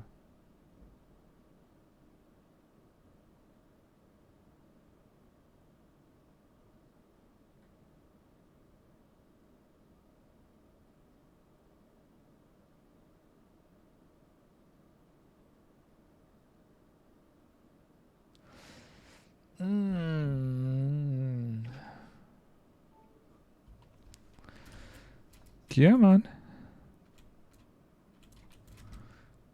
We're getting there.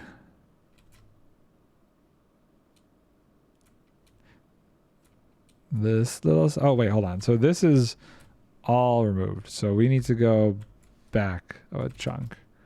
Oh, it's dark. Bad things are going to start to happen. I was not paying attention.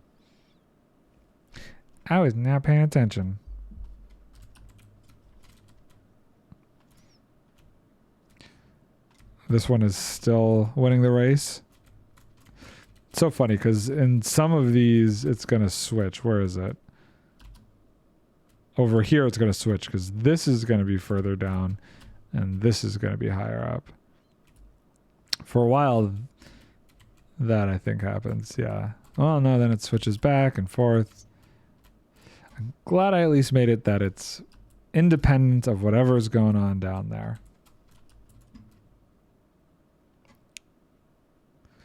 I would have been so mad if these walls didn't actually update as the sand passed over them. I don't know what other design I would have used. I went through so many, and this was the only one that seemed to make the most sense. Somebody was doing some... That's not even branch mining. That's just digging in a straight line. Somebody was making some obsidian here. It's fun just roaming around in free cam while this is going on. Seeing what's going on here. I'm so annoyed. Somebody broke a spawner. Who breaks a spawner? Nobody breaks spawners. It's like a cardinal sin. Look at this. What is this? We got a skeleton and a spider spawner right next to each other. Oh, this is outside the border though, so that doesn't really matter. Though I could do something with that. It's like at the very bottom of the world though. It's not the very bottom of the world. This would be the very bottom of the world. Negative 64 here. That's bedrock. Those are very close together. What if there's any more like that? I'm going to have to be careful because there's also some really good geodes in here I don't necessarily want to break.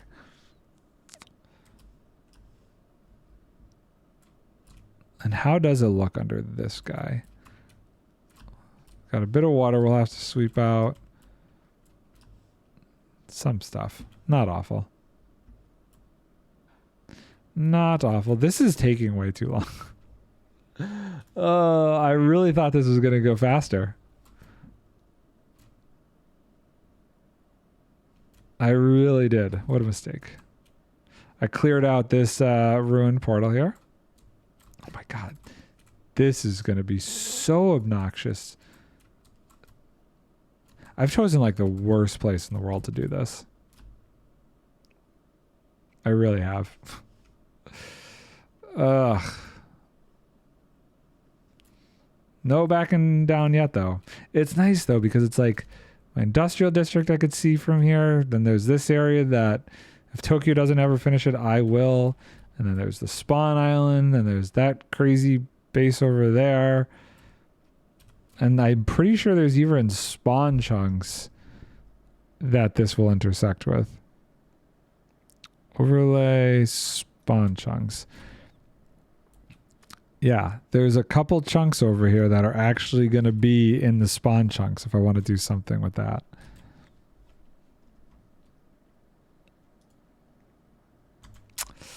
Yeah. It's fine. It's fine. It just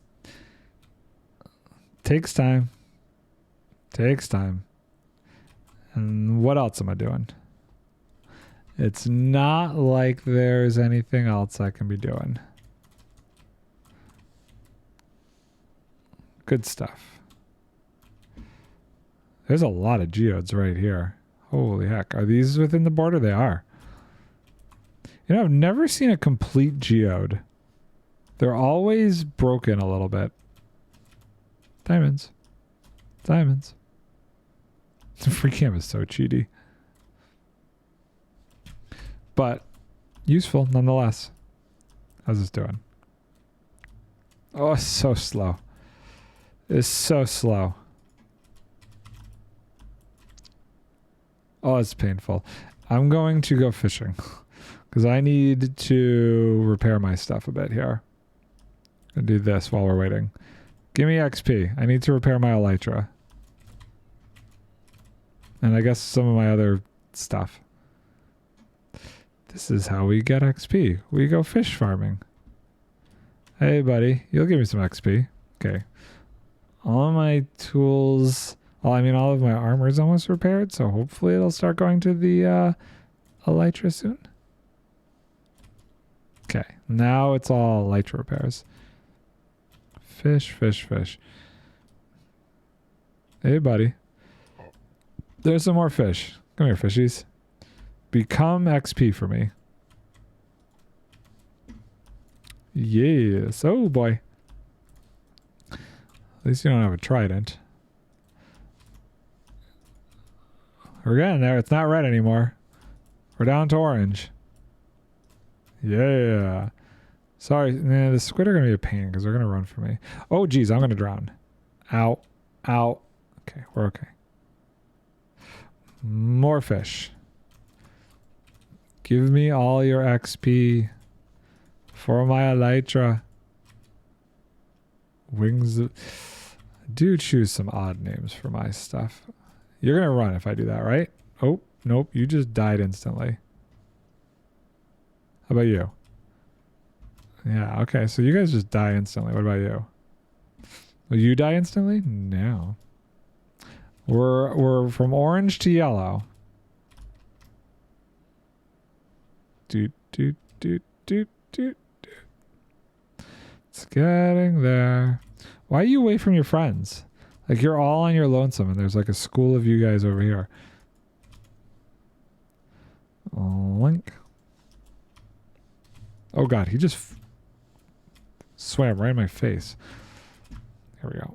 Don't go this way. Don't go this way. Stay over here. I need more.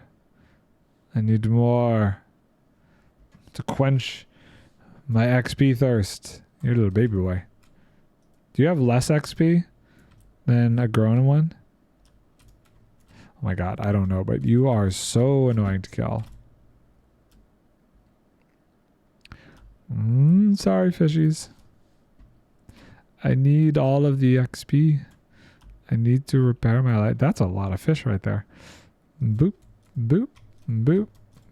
Get out here. Boop. Broke some kelp. Excellent. We're in green yet? We're getting there. I'm gonna drown again. I'm not paying enough attention. Oh, there's another school. Another school of fish. This is the worst. You know what I should do? I should have a fishing rod in my ender chest that I can just you know what? I actually might have a fishing rod. There's a slight chance I might have a fishing rod in my ender chest that I could do this with, because that gives you XP too. And that's probably better than just swimming around going fishing. Where's my ender chest? I do. I'll use that. We should get some rockets while we're here. Stock up on rockets and stock up on food. Oh, I have plenty of honey.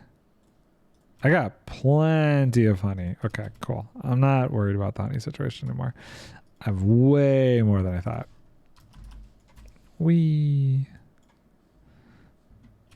So we'll use this to repair my stuff. Also, how is this looking? Okay, so it started the next layer. Great. We're going fishing for XP. I honestly don't know how much XP I got. I can't believe I got a nautilus shell. I will save that because nautilus shells are a pain. We'll save nautilus shells and probably not much else. Zoop. How much XP am I getting? Like if I don't have this on and I'm at level 48, do I got like one? Well, I guess that won't really show me. Come on. Zoop.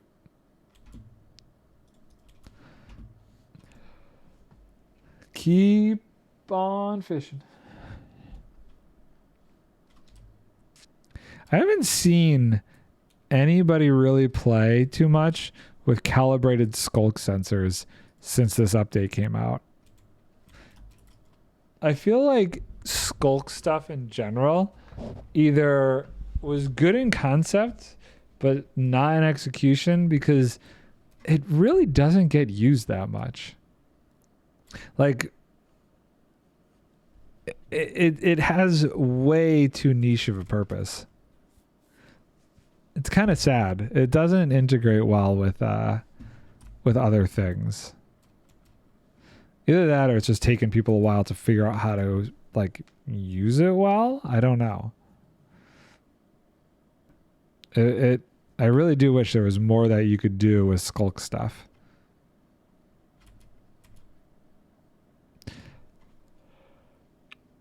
Ooh. Yeah. Yeah, I haven't thought of a good use for it. It really is not great. Like, it's just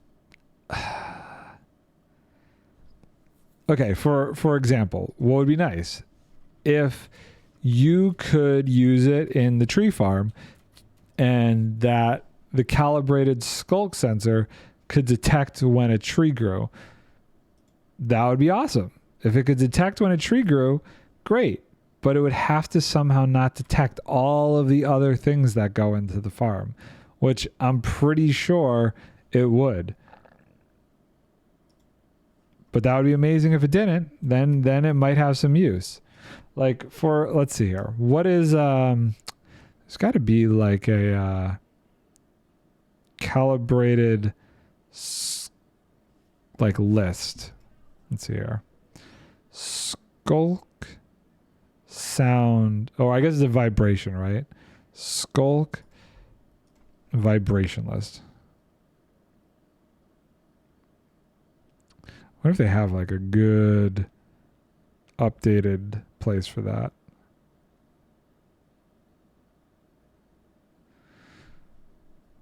They need a comprehensive list of this somewhere.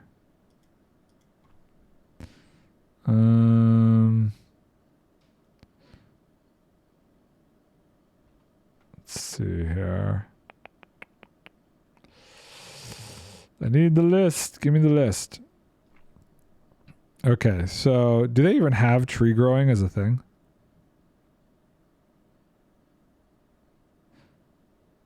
I don't know what it would be. Entity roar, entity shake, entity elytra glide. What does resonate 4 mean? Oh no, I don't. I have no idea what that means. Equip and okay. 6 entity mount, entity interact, shear, entity damage, drink, eat, container close, block deactivate, block detach, block change. That's so vague. Fluid place, lightning strike, teleport, entity die. None of that seems useful.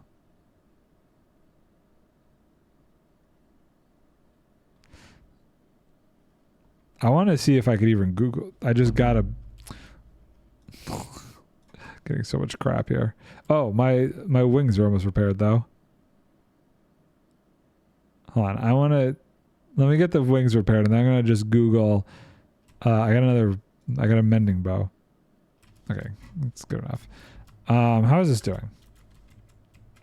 Where are we? We're not there yet. Skulk. Oh God. Skulk sensor detect tree grow.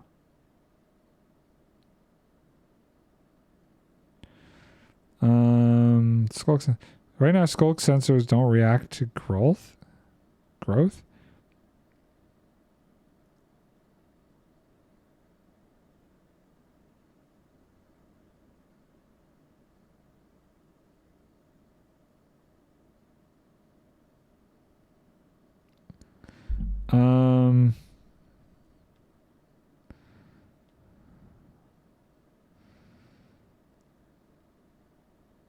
Doesn't actually look like they can even detect tree growth.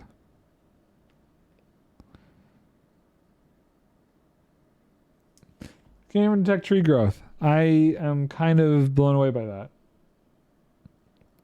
That is absolutely atrocious. What the heck? I mean, I know that's like a very specific thing and has just farming applications. I get that, but I don't know. There's ways, there's places that I guess in like mini games and stuff that they would be nice to use, but you can't even detect tree growth. Or like, I'm guessing that means it can't detect like when an animal grows up or anything. That would be cool. That would be cool. They've just chosen some weird things to have the skulk actually react to. If you had it so it could detect when an animal grew up, then you could do some sort of interesting farm that when the animal grows up, you kill it with lava. You know? A somewhat automatic beef farm. Now that one's done too. Yeah, I just think the things that they chose to have it interact with are really not great then. I get some like blocks placed makes sense, and like elytra glide.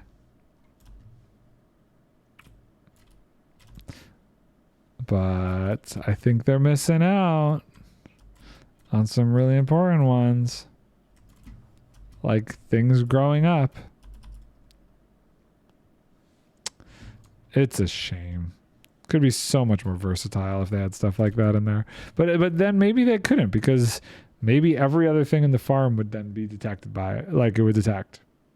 It would probably detect the pistons pushing. Even a calibrated one, it would they'd probably have it under the same category. Block state change would also be considered tree growth. So a piston pushing would also be the same then. I don't know. I just wish it could have been used in so many more areas. I'm really curious to see what this next update's going to be. I am so interested to see, after a few years of, you know, putting in aspects of the game like the deep dark and archaeology, things that they had been talking about since Caves and Cliffs. Now that they've got all of that in there, what will they actually do next? I can't think of anything that they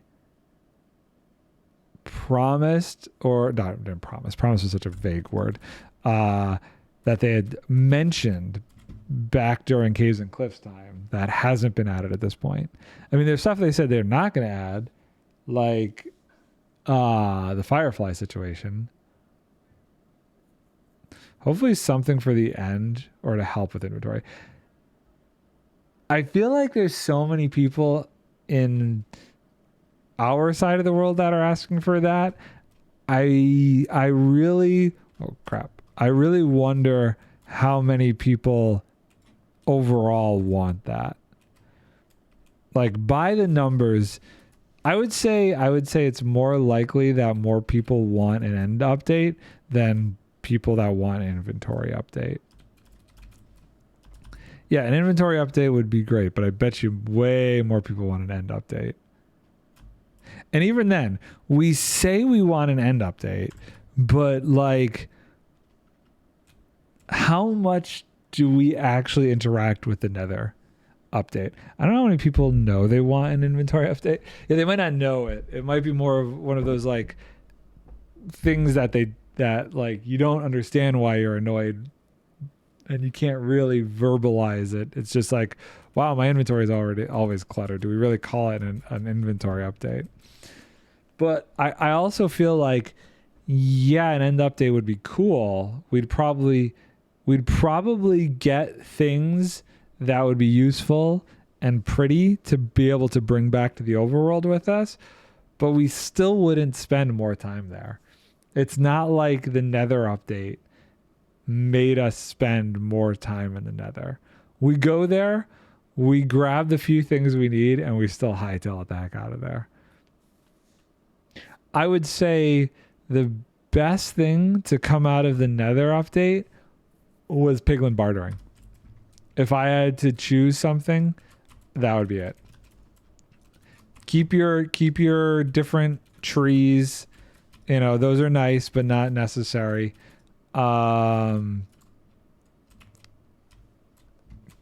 Keep your netherite armor. Again, nice but not necessary. Just piglin bartering was the thing. The nether is dangerous though. The end is just vacant mostly. I mean, wasn't the nether just vacant mostly too? I mean, I guess like, so before the nether update, all you had was a nether gas can spawn.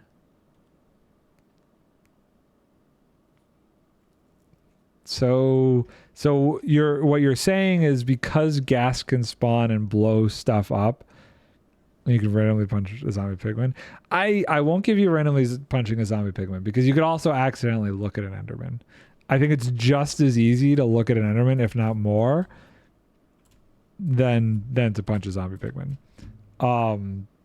Ghasts are probably the closest thing that would be of any yeah, but endermen aren't actively everywhere. I feel like they are in the end. I feel like endermen are everywhere in the end. Right, and that's what we're talking about though, an end update. So I feel like as far as endermen in the end, you can accidentally look at them just as much as you could accidentally punch a pigman. The ghast though is the only thing is I'll give you the ghast because a ghast can spawn and damage your builds. So for that, that I would definitely see as like a knock towards wanting to do anything in the nether. But besides that, I don't think the mob types would be an issue. And if they do an end update, I'm sure they'll add more mob types. But like, as long as it's nothing as annoying as a ghast, you still might end up with something like a creeper that could walk up and blow up your stuff. Easy to resolve the enderman problem if you want to live there, though. I mean, isn't it just as well? I guess it's just as easy to resolve the pigman problem, right? The gas is the only one that you can't easily stop a gas from spawning. Just for a pumpkin. I mean, okay. Yeah, I see what you're saying. You're not talking about stopping them from spawning. You're talking about stopping them from attacking you. Yeah, but then unless you have the mod that allows you to have the pumpkin without the mask around it, then you have to wear a pumpkin on your head the whole time and have vision deficiencies. Also, I feel like I said, if they update the end, they're gonna add more mobs to the end. I sincerely hope that if they do that, they don't add any mobs that can destroy your builds. And then maybe there's an argument to be said that building in the end could be interesting. But I really wonder if more people will do it. Enderman griefing is a problem if you don't turn it off. So I would say this though. Enderman griefing is a game function that for the most part is limited to certain blocks. Like you don't see an enderman picking up endstone and moving it, or like purple blocks or anything like that. So they could be specific. A game function that's horrible. It is very annoying. Or what blocks can an enderman pick up in the natural world? Isn't it really just dirt, sand? Can they pick up stone even? They can pick up pretty much everything else.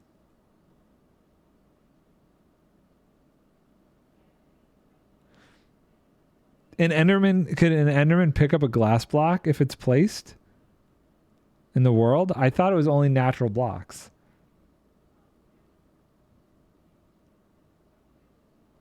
You think so? Interesting. Could an Enderman steal a redstone component? I've never played with it on, so I don't actually know for certain. Like the only reference I have is from the 1 block update where you like I think they were walking around with command blocks or something. I know they can pick apart your builds.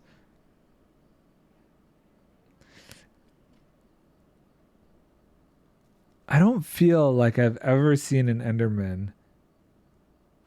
Hold on. I'm gonna look this up. What? Cause really, what items can an no wait, you know what blocks? What blocks can an Enderman pick up? An Enderman can only pick up grass blocks, dirt, mycelium, sand, gravel, clay, dandelions, roses, brown and red mushrooms, cactus, pumpkins, melons, and TNT. I don't know if that's still accurate, but that's the first thing that comes up as of 2011. So we're going to do some more research because that's very old. Let's get some more recent stuff here. What blocks can an Enderman not pick up and move?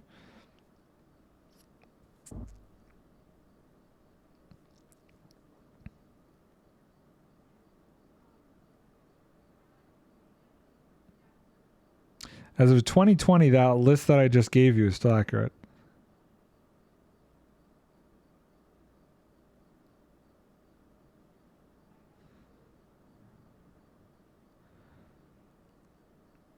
Okay, interesting.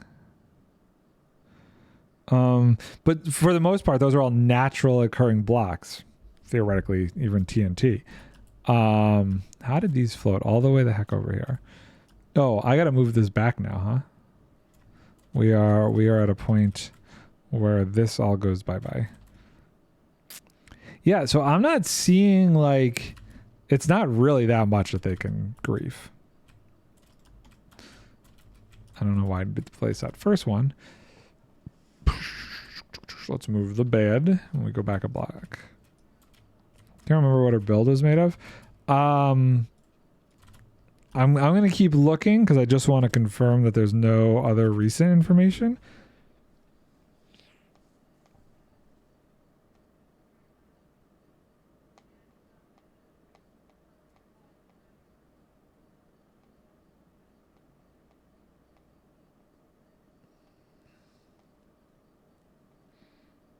That is accurate.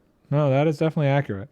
They've added some stuff like mud and muddy mangrove roots, the nyliums, podzol, red sand. Yeah, they can't even move like sand, like dirt, stone. They can't move stone. They can't move any wood types. They could just move like the funguses. Short flowers.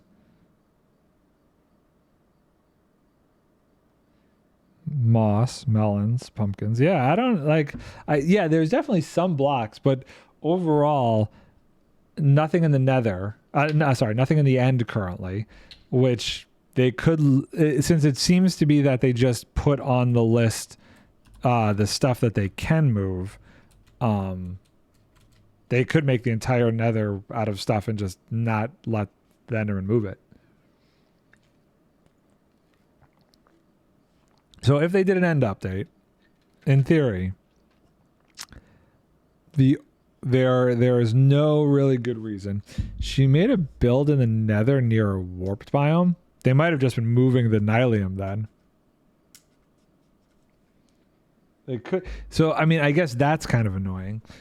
If they were taking nylium out of her build, or if they were putting nylium in her build, were they removing blocks or were they placing nylium all over her build? Because that would get freaking annoying. I could see that. You come back and your whole house is just covered in nylium from It's freaking Enderman bringing it all over the place.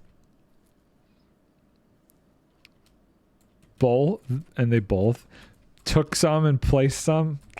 That would get annoying. But either way, I guess in theory, if the idea is who would build in the end, if they just update the end and don't give the Enderman any blocks in the end that they can move, that's an argument to be said for a good end update. And if they don't add any mobs that can destroy builds, then there's only two negative parts of the end. Building in the end. If you don't like the black sky, that's one reason not to build. And if you're worried about looking at an Enderman. Otherwise, maybe it would be cool. I guess maybe it would be better because you don't have all the mobs spawning. You know, the only things that can spawn in the end are shulkers, which don't actually spawn. Shulkers don't spawn in the end. They just are there. They generate, I guess you could say. They don't spawn. And Enderman. So if you want to do like a build there without anything really bothering you, right now, that's pretty good. I don't know that they would do an end update, though. Are we that far enough away from the Caves and Cliffs update for them to release something as big as an entire dimension update again? I don't know. Maybe the archaeology update was a nice, the Tales and Trails update was a nice middle ground while they were working on something big like the end. I mean, it's really the only dimension that's not fleshed out.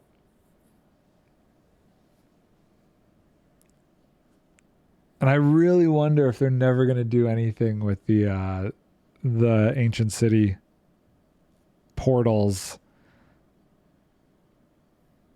I really wonder what they're going to do with those. There's something to be said for not wanting. So I watched. Okay, Cub posted this tweet. He tweeted this thing about. It was a really good video series. The guy's only posted 4 videos about Minecraft and the state of Minecraft, and he made some good points about how over time things keep getting added to the game, and the game, like back in the day, some of the charm is you entered this world and it felt almost apocalyptic. You were kind of the only one there, and you'd have to go really far to see any structures and whatnot. And there's something to be said about the overworld getting too crowded in a way. Well, how do you update the game without it losing too much of that feel and becoming too overcrowded? And I think long run, an interesting answer to that is other dimensional options. You want to add more stuff into the game, well, don't crowd the overworld with it. The end update is one way to do that. You can still add a bunch to the end without having to do any more to the overworld. I would argue, does the overworld still need more updating? I would say mechanics and small things maybe, but what else do you do? Do you really keep maybe updating some of the biomes? Update the deserts could be more interesting. But do you keep adding all of these biomes to the point where it just feels crazy crowded with a million different biomes? Make some of that biomes a little bit more interesting to explore? Sure. But do we need to keep adding all of these biomes? I don't know. I don't know that that's necessary. I think it's more important to figure out how to flesh out the end and add other biomes where you could add other dimensions where you could expand on that. Don't overcrowd the overworld.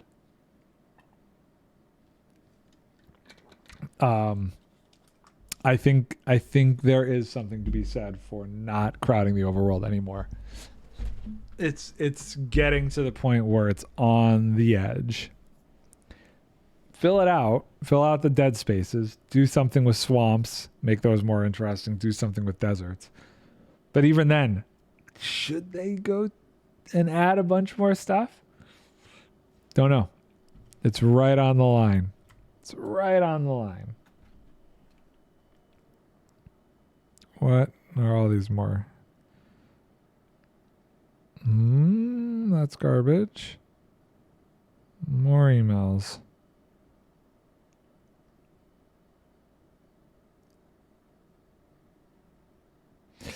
Don't know what else I'd want in the overworld.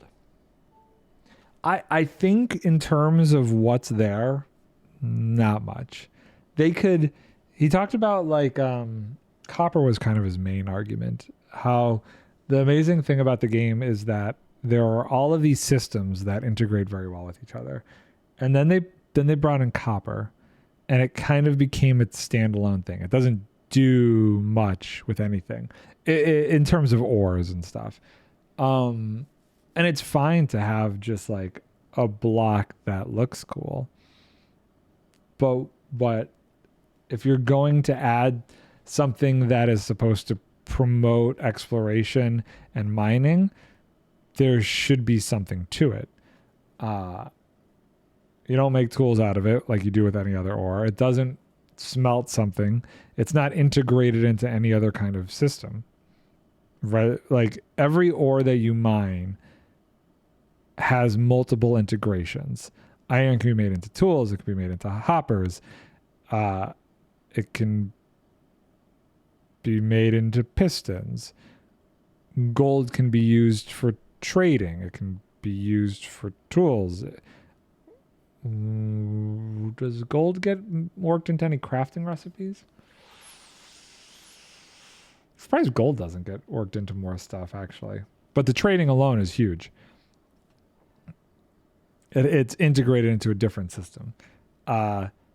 Diamonds are starting to get integrated into more systems, which I think is smart. Netherite doesn't need to, because that's such like a... You don't have to go get netherite if you don't want to. But copper is so abundant in the world, you would think they would integrate into more stuff. So I feel like that kind of a thing is what they could do. More systems in the world to work with would be fun. Using what currently exists, though. I don't feel like we need a bunch more structures, personally. I want to see them flesh out other dimensions. Adding some structures to the nether might be fun. Something in, Crimson Forest, like, would be interesting. I kind of like that about the mod that gave piglins, like, villages. Kind of interesting. Although, really, I guess bastions are that, so maybe not necessary. What I think would be interesting is what other mobs they will add to the end. They added, 2 mobs to the nether when they did the nether update? They added the piglins and the hoglins, right? The piglins and the hoglins were the 2 big ones that got added to the nether. I wonder what that would be in the end. If they would even add any. Which I would hope they would. I feel like if they're going to update the end, they do need to add mobs. They need to add some sort of mob. This is the wrong side. I've screwed up. I need to do this side. Oh, I should also... Whoops. My bad. My bad. And not phantoms. I saw that recommendation once. Somebody was like, yeah, let's add phantoms to the end. What are you smoking? Adding phantoms to the end. My God. That person was out of their mind.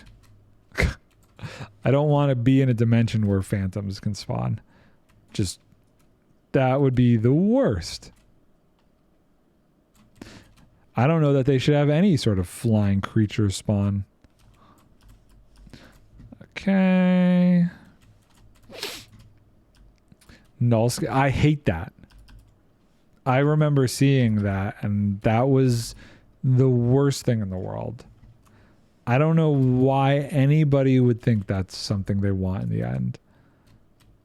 Just the ability to have something that could easily knock you off an end island mostly doesn't bother me. But you're not trying to build in the end, which that comes to the point of, you know, the idea of a good system in the end would be make it so people would want to build there, to do something there. If there's no point to stay in the end, then don't update the end. That's why I get a little frustrated at the Nether one, because nobody wants to stay in the Nether. They're also really annoying to make spawn, so not spawn. They're also really annoying to make not spawn somewhere. I mean, I don't know the spawning, what they used for spawning conditions, but maybe like you could go the difficult route and make like a, because there are biomes in the Nether they spawn in. Wait, what? Hold on. There are biomes in the Nether that phantoms spawn in? What?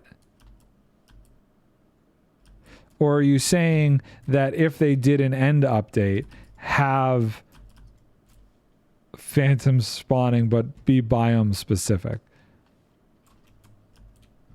Same people that made Nullscape. Oh, I see.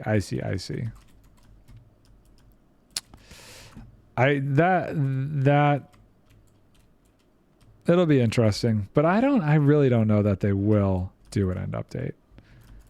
I don't believe that they will. I don't know what their spawning conditions are, but I can't stop. You can't stop the phantoms no matter what you do. Yeah, I think probably aside from some sort of mob switch, you might be SOL there. Technically, you can stop gas from spawning. They at least are, I think if you have a floor with all slabs, they won't spawn. I really want Minecraft to announce Minecraft Live, and I have one new message request. Who is this person? I don't know who that person is.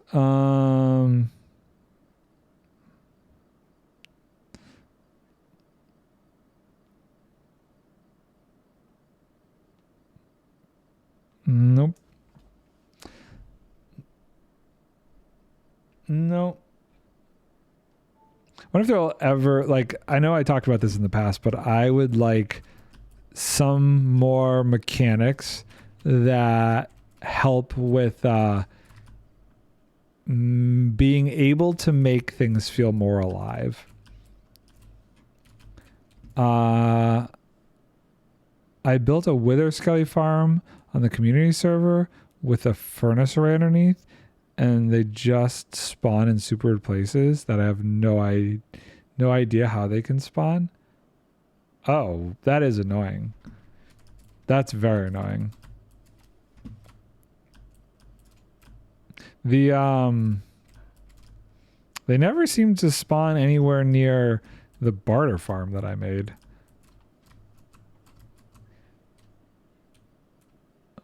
Like in block spaces with carpet and trapdoor. That's very weird. One block spaces with carpets and trapdoors, and they just spawn. That just sounds like there is no actual like rhyme or reason to that. Okay, that's 4. So get rid of this one. Yeah, that's very strange. I don't like phantoms personally. I'm fine with them being in the game because like you can just sleep, and if you want to do anything at night, it's not like they attack you the first night you don't sleep. It's, you know, they're annoying, but they're whatever. I would like them to be more useful. I'd like to be able to repair my elytra consistently with phantom membranes and not get told that it's too expensive. It's like if the block is transparent, they can spawn there. Pezzle with a party of 2. How you doing, Pezzle? Were you streaming some Fortnite? What were you up to? Little Fortnite, save the world, battle royale. What were you doing? Anything fun? Let's see here. Two more. We were doing well. Scorpio TV. Hello. You're playing some Rocket League. Very fun. I still have never played Rocket League. Is that wild? Never touched Rocket League. I still don't know how people do it. That game blows my mind. It seems so chaotic and crazy. Oh, so close. What am I building? A lot of sand. A lot of sand is being built. I built a system that is bringing sand over from a sand duper in the end to the overworld. Because I want to clear this entire ocean, but I need to make trenches on either side so that I can put the water sweeper machines in them that will clear out all this water. Scorpio is the GOAT at Rocket League. What are you playing on these days, Pezzle? Do you still have your crazy loud PlayStation system? What system do you actually play Rocket League on? I remember back in the day, you're on a PS5 now. Okay.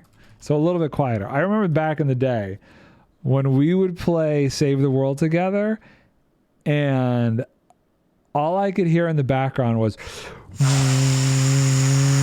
and you trying to talk over this insanely obnoxious PS4 fan. It was the worst. It's not as loud, but it's still loud. It's like you had it just holding it next to the mic and the fan was just going like this on it the whole time. Ugh. So bad. Is that what you stream from too? Do you stream from the PS5 as well? No, I don't think it's that loud anymore. I can't imagine. My PS5 is actually pretty quiet. I do remember the PS4 would get super loud when it got hot, but the PS5 that I have is really not that bad. Oh, come on. One more block. You could do it. Come on. I see it. It's going. Doot. Come down here. So you stream off the PS5. So you stream off the same system you're playing on the PS5. That makes sense. I could never get a handle on the controls for Fortnite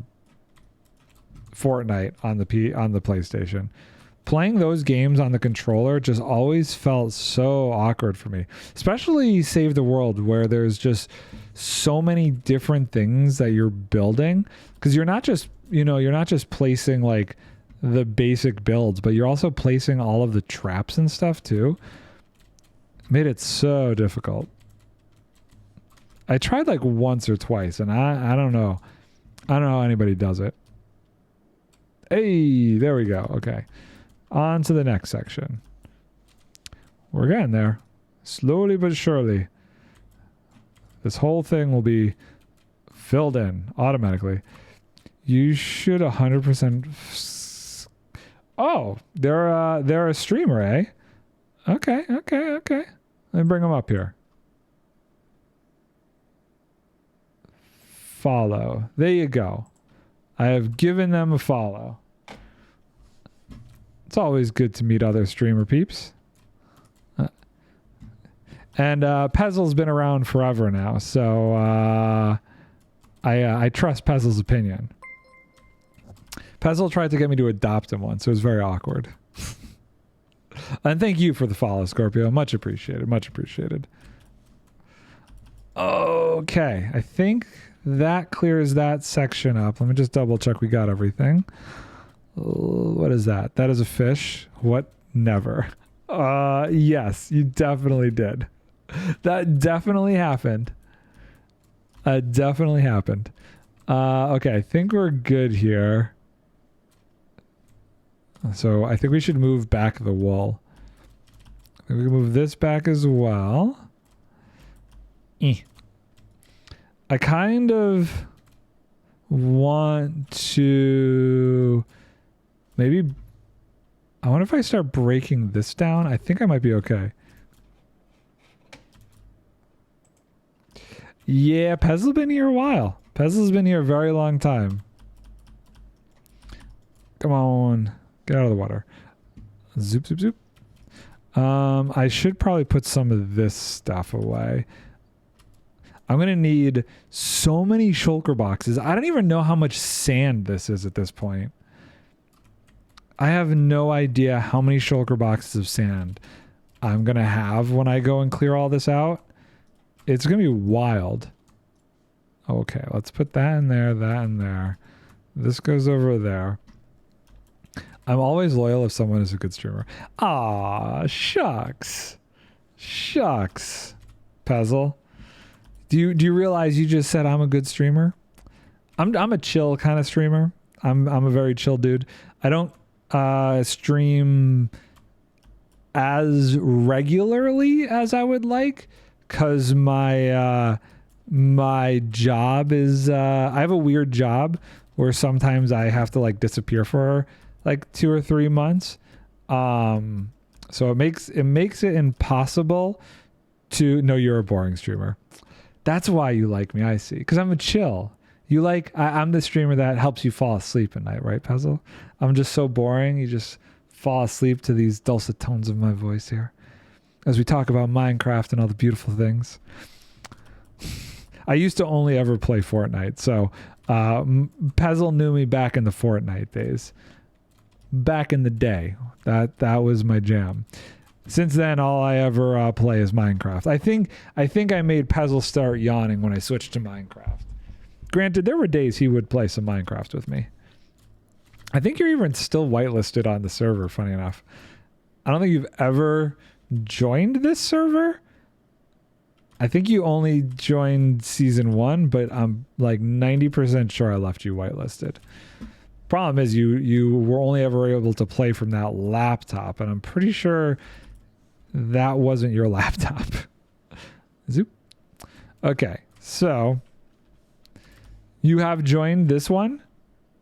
You've joined on the season 2 server, but you kept dying, so you quit. Puzzle's not so good at Minecraft.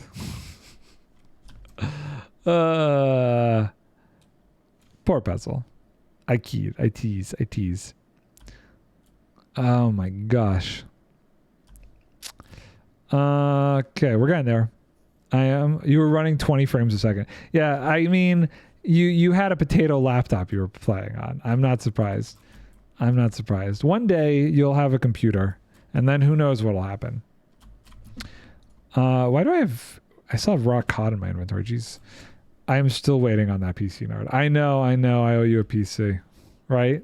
As far as you're concerned, I owe you a PC. Let's put away this fishing rod. I think I need more shulker boxes, but I don't want to, oh God, I missed. I don't want to leave this area for fear of all of this breaking again. So we're just going to stay over here. Do I have any room in here for some of the redstone stuff though? Not much. Wow. Okay. Interesting. Don't have much there. Are any of these empty? Not really. Okay. Well, we'll put this away. And is there room in here for the Nautilus shells? I used to keep the Nautilus shells in here. I don't know. I have one random redstone torch. We can swap out that flint and steel. I'll get all the stuff to use the PC. Just need the PC. Like, even if you upgrade your PC, I'll take your one. Pezzle, if I could easily mail you an old PC, I wouldn't. I feel like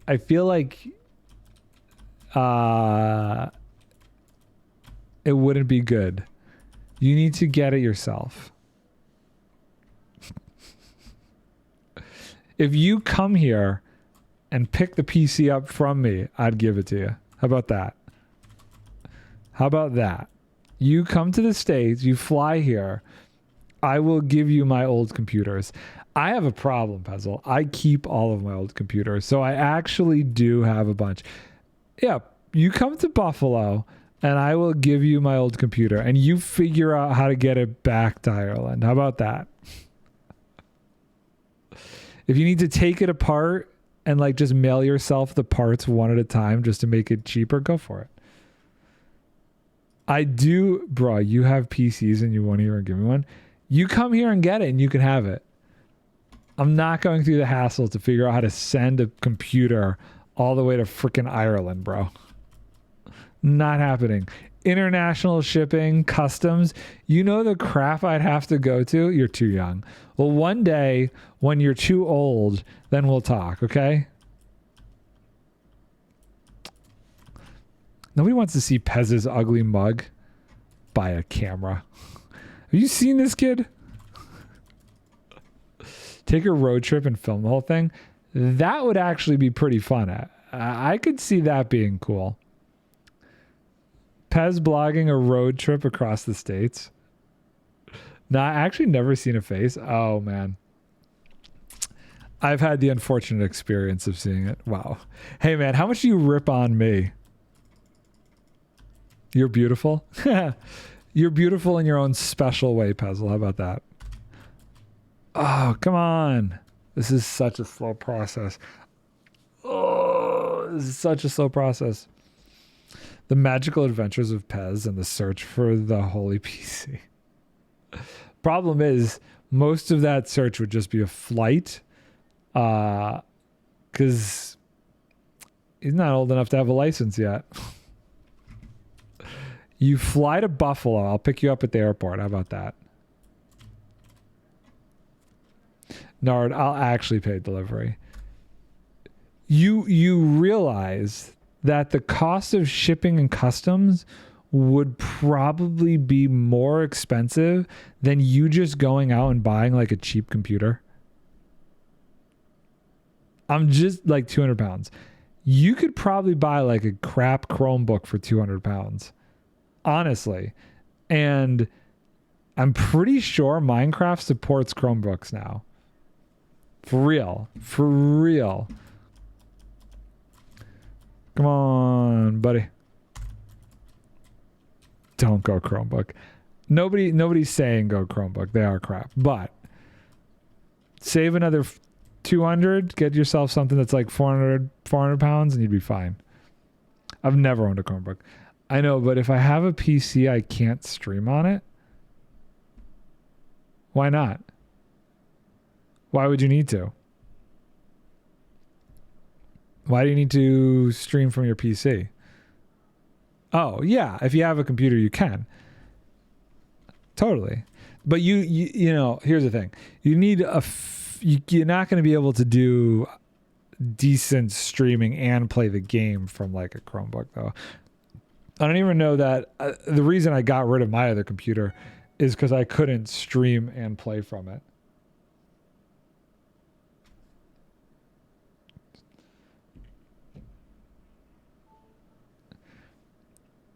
Capture card? I'll give you a capture card too. I have a dozen of them. I have a dozen old capture cards. Like the old Elgatos before like they went 4K and had good pass through.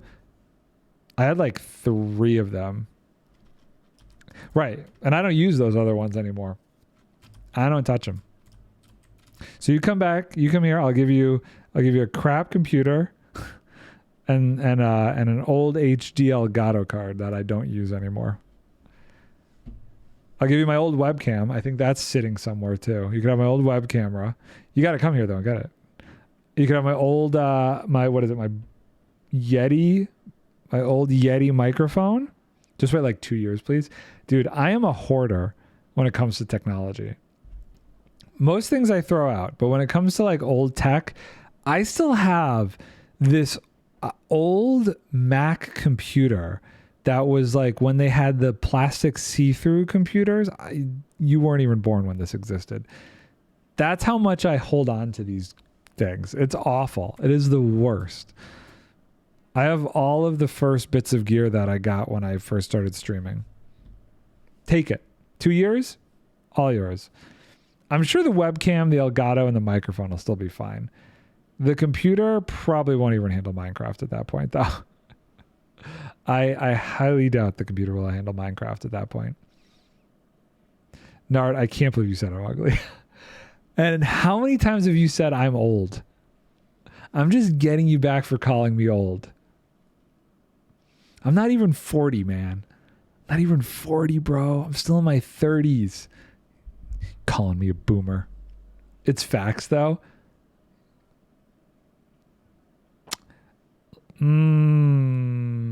Okay. You're graying. Dude, I was graying when I was in high school. All of this gray started in high school. It's a genetic thing. My grandfather had a full...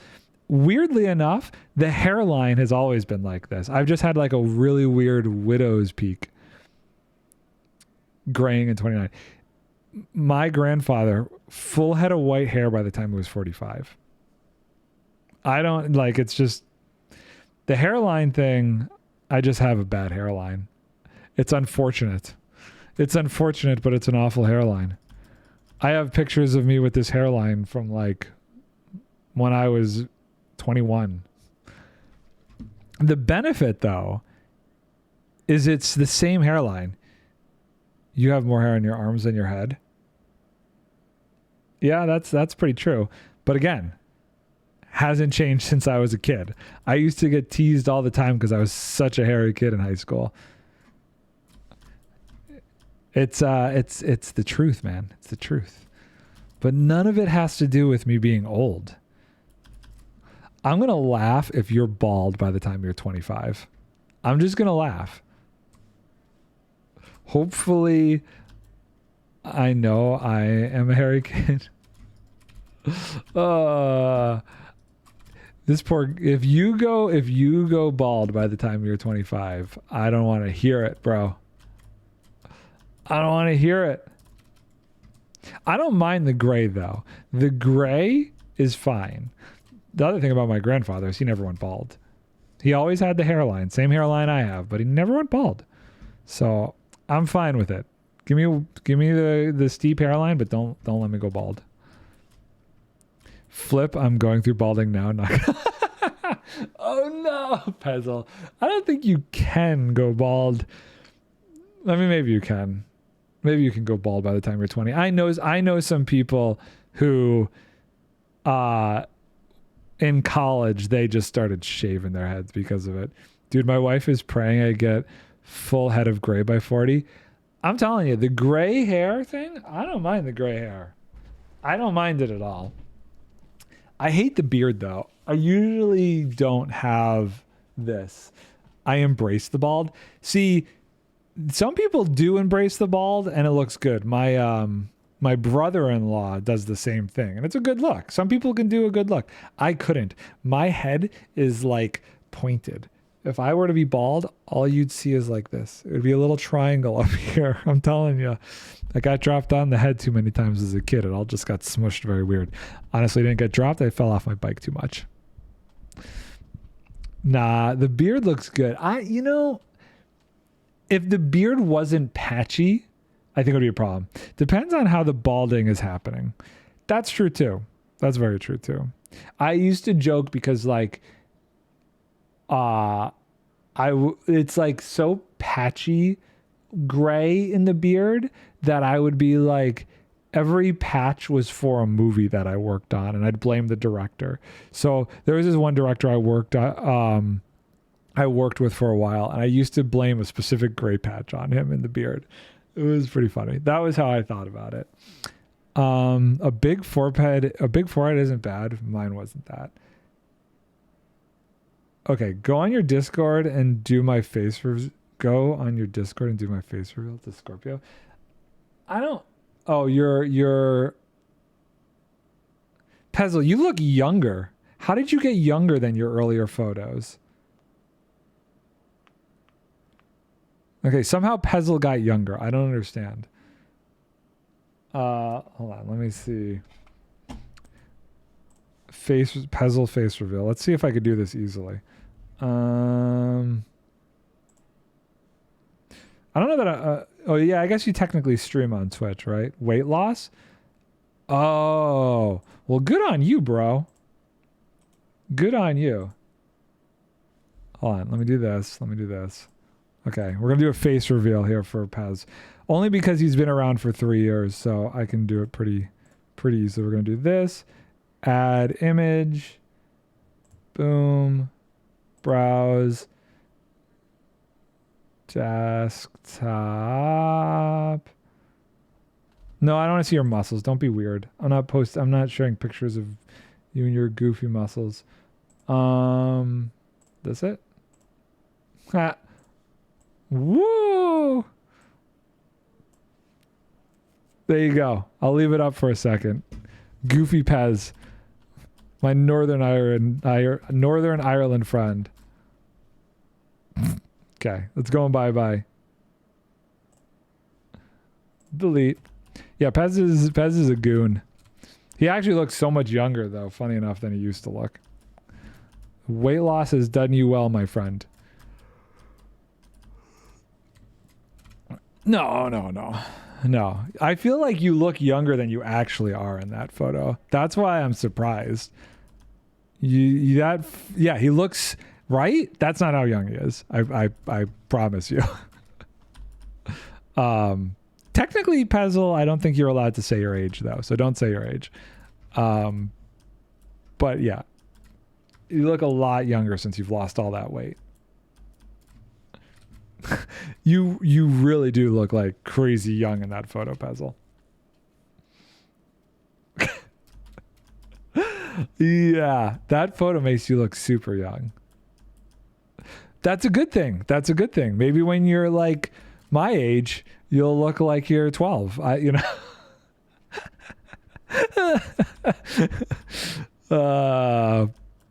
Poor Pezzle. I do feel like when you shave your beard, you look like you're 14. That's a benefit. Here, my problem, since I was 16 years old, I've always looked like 27.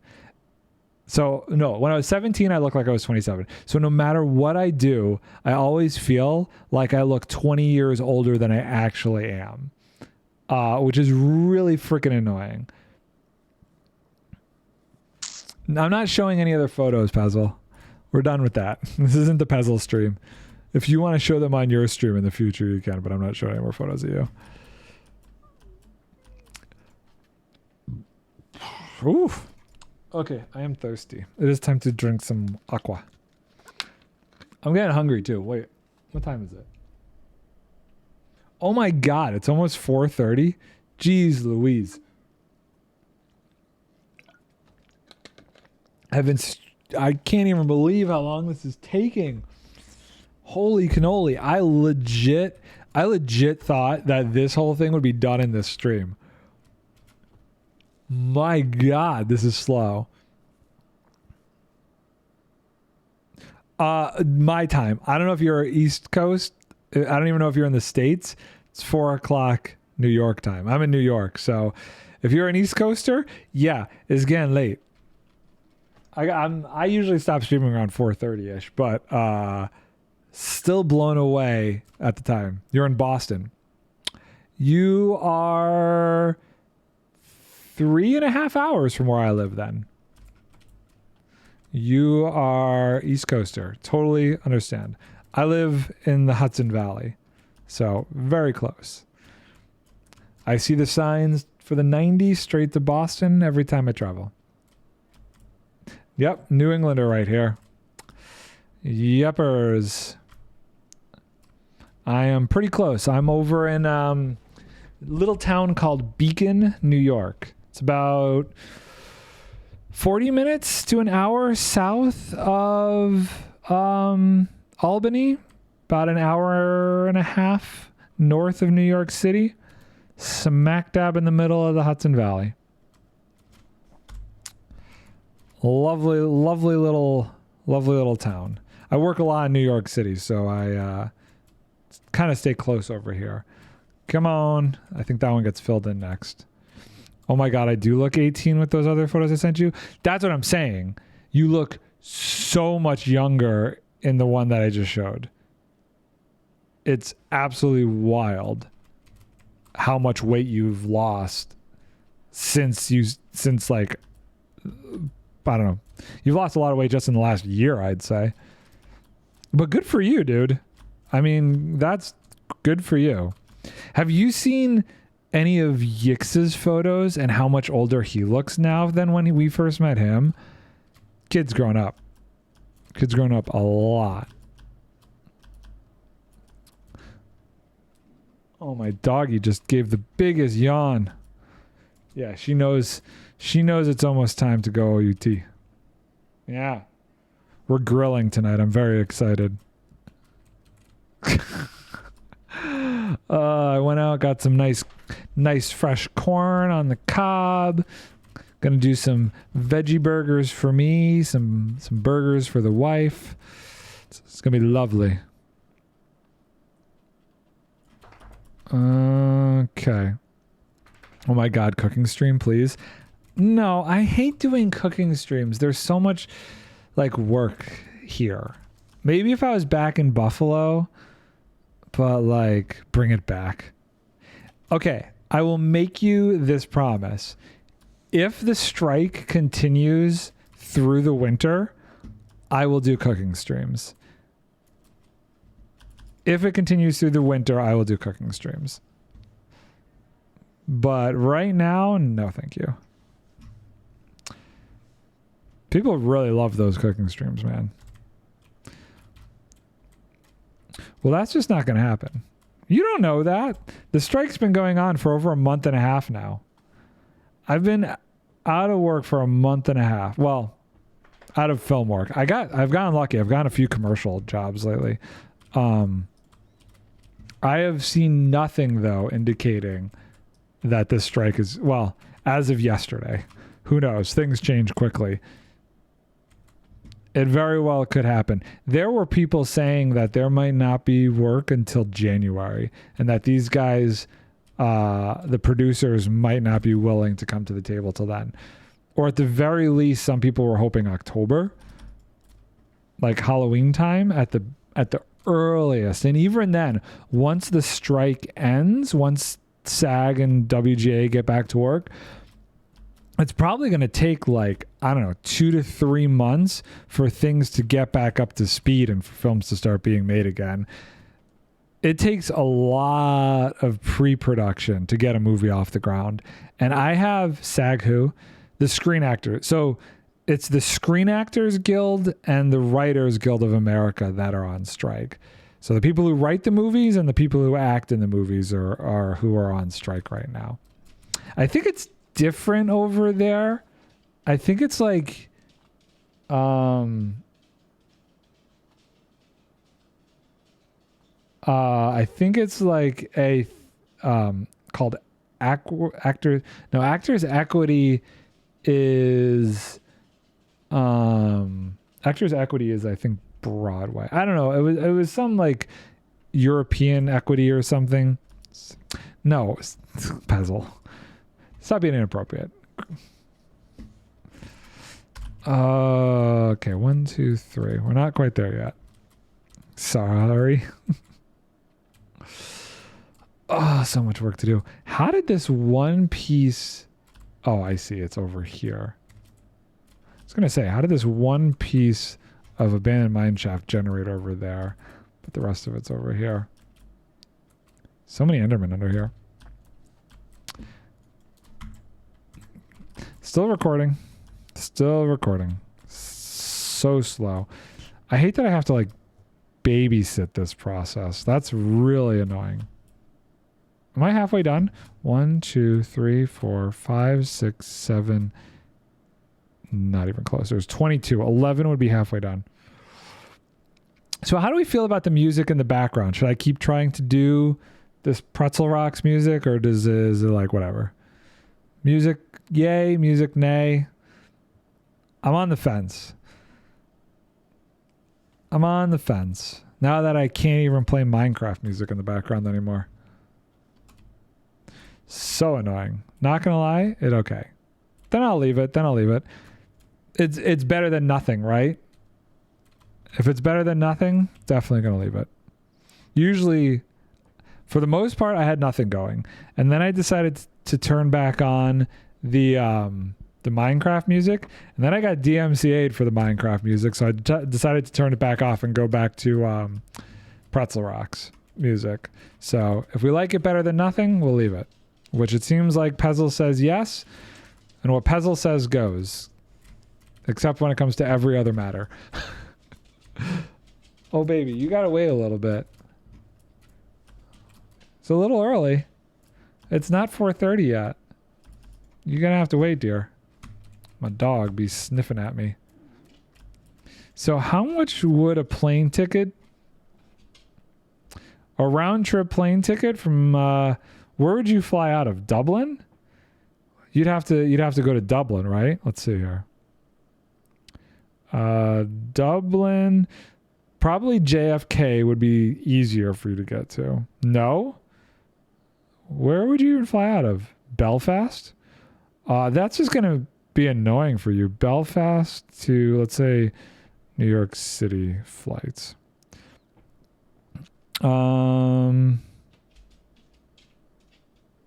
Round trip, $511. You could buy a computer for cheaper. Let's change the dates. See if it gets any cheaper than that. No, about $511. Oh my God, why is it so long? There has to be a layover somewhere. LHR. What is LHR?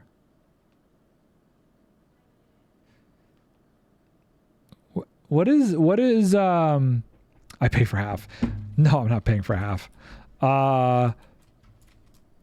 If that were the case, I should just mail it to you. What is the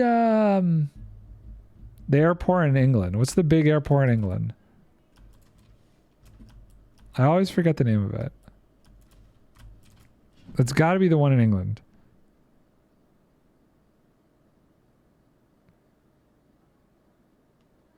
Not O'Hare. That's Chicago. I'm looking this up because now it's driving me crazy. The name is Heathrow? LHR is Heathrow.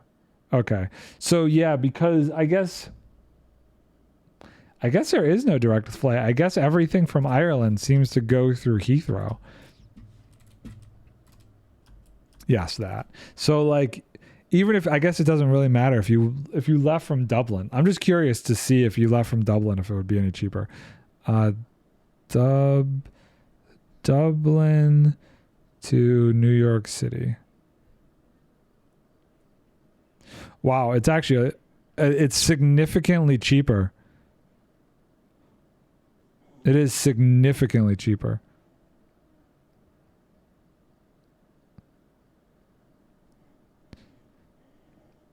$276. Wait, what's SWF?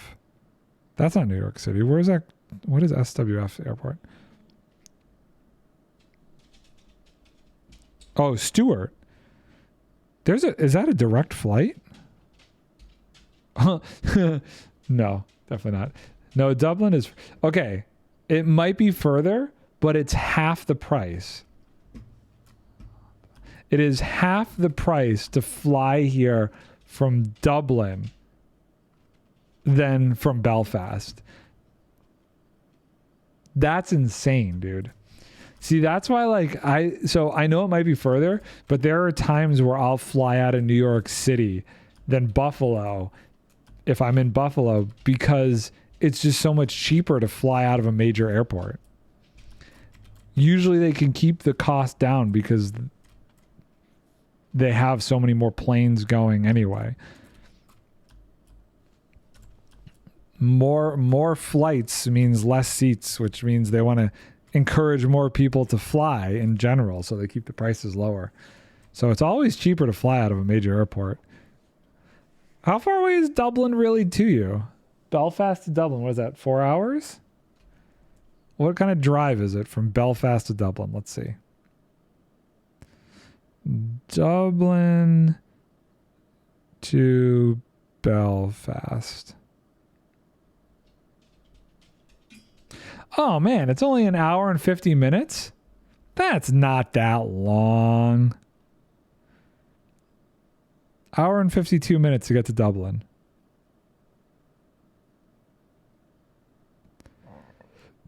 Crack-a-Fergus? I don't even know. Oh, well that's, from where you are. Oh, okay. So you might be in the middle of nowhere then. That is a weird name. Is that really how you spell that? Oh wow, it is. Bro. Okay, so it's about 20 minutes longer. So 2 hours and 7 minutes. You're right outside of Belfast. You're pretty close. 2 hours and 7 minutes to get there. Carrickfergus. It's still a weird name. No matter how you parse that out, that is a very strange name. Oh God, I thought I was... I was very confused for a second. I forgot I was in free cam. Oh, this whole thing is filled up. I got to get rid of all these then.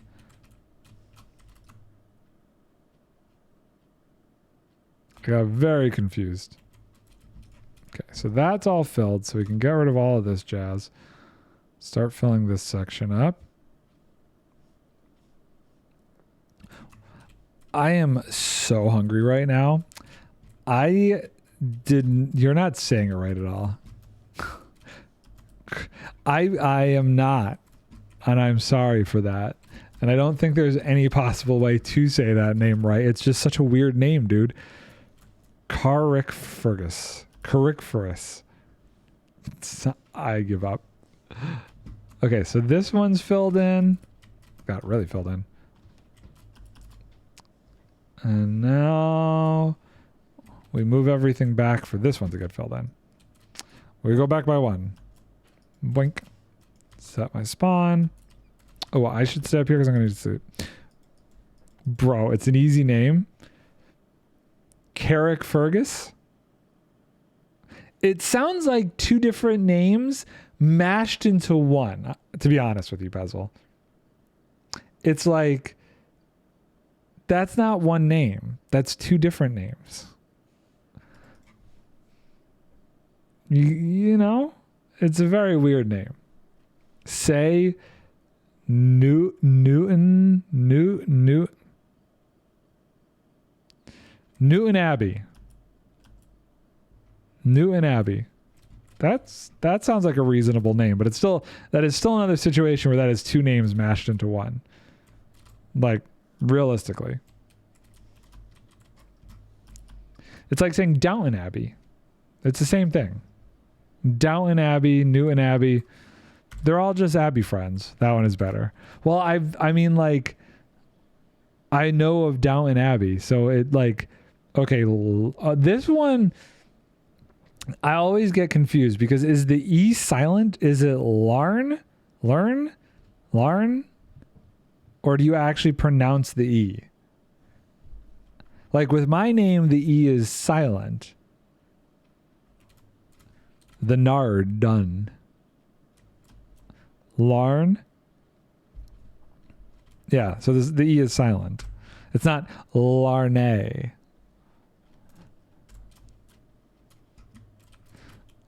What did I need to do? I needed to move over the carpet. But Carrickfergus? Carrickfergus? I just can't. That's not a real name. I mean, I clearly see it as a name. You know what? Here's the thing. How do you think Google would pronounce it? Where are we? We're on this one? I placed it too high.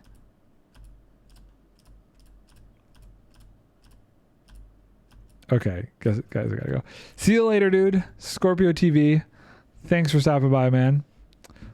Hope I wasn't as boring as Puzzle made me out to seem. Bruh, hop in Discord and I'll say it. Okay, hold on. Let's do it real quick. Let's go speakerphone here.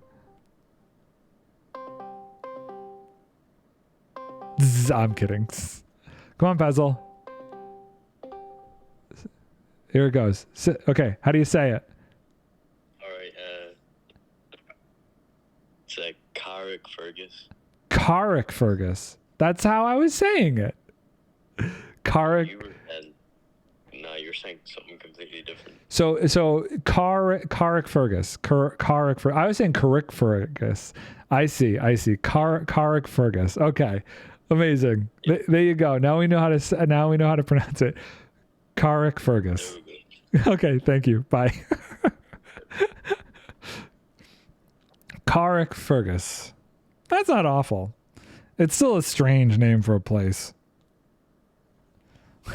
But anyway, Scorpio, thanks so much for hanging out. I'm gonna be calling it in like 5 minutes anyway, so because I have got to go and do some grilling, and my doggo is not going to deal with me being late with letting her out.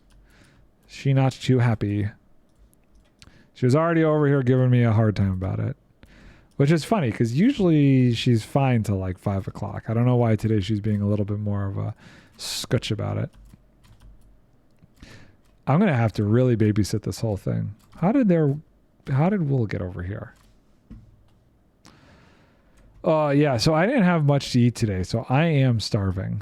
I was so full yesterday. I was a pig yesterday.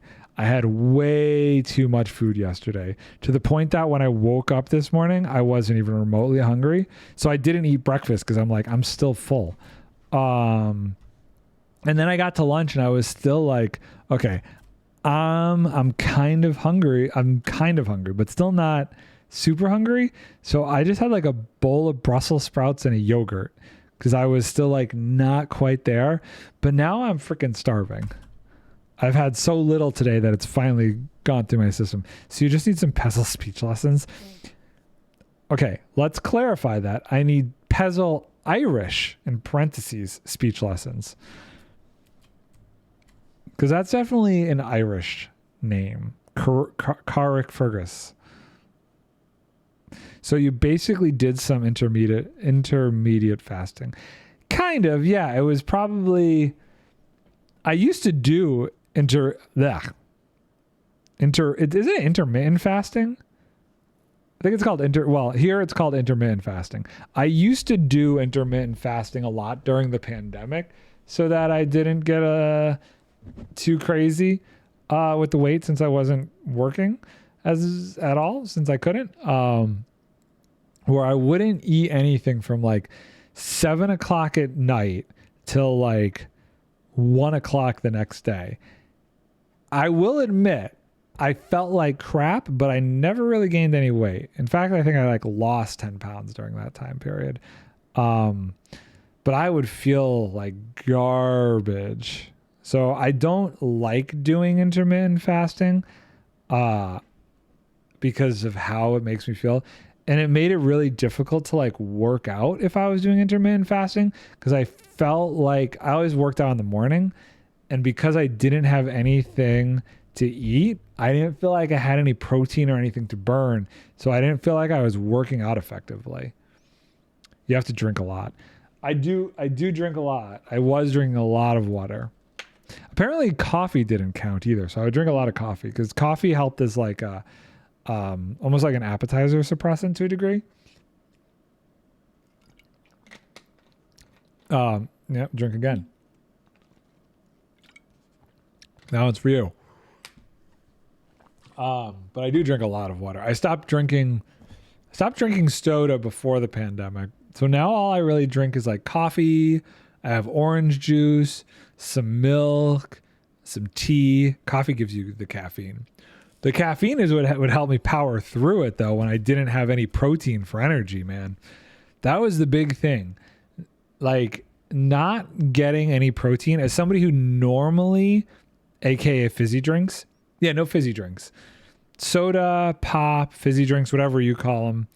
I don't judge anybody calling them anything different anymore because, like, they're called something different depending on where you go in the US at this point. But I try and like not do that because the amount of sugar in that is so bad for you. The most sugary drink that I have is orange juice. I think orange juice has more sugar in it than any other drink I have.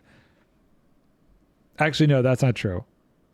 There is this one coffee drink called a dirty chai that I love.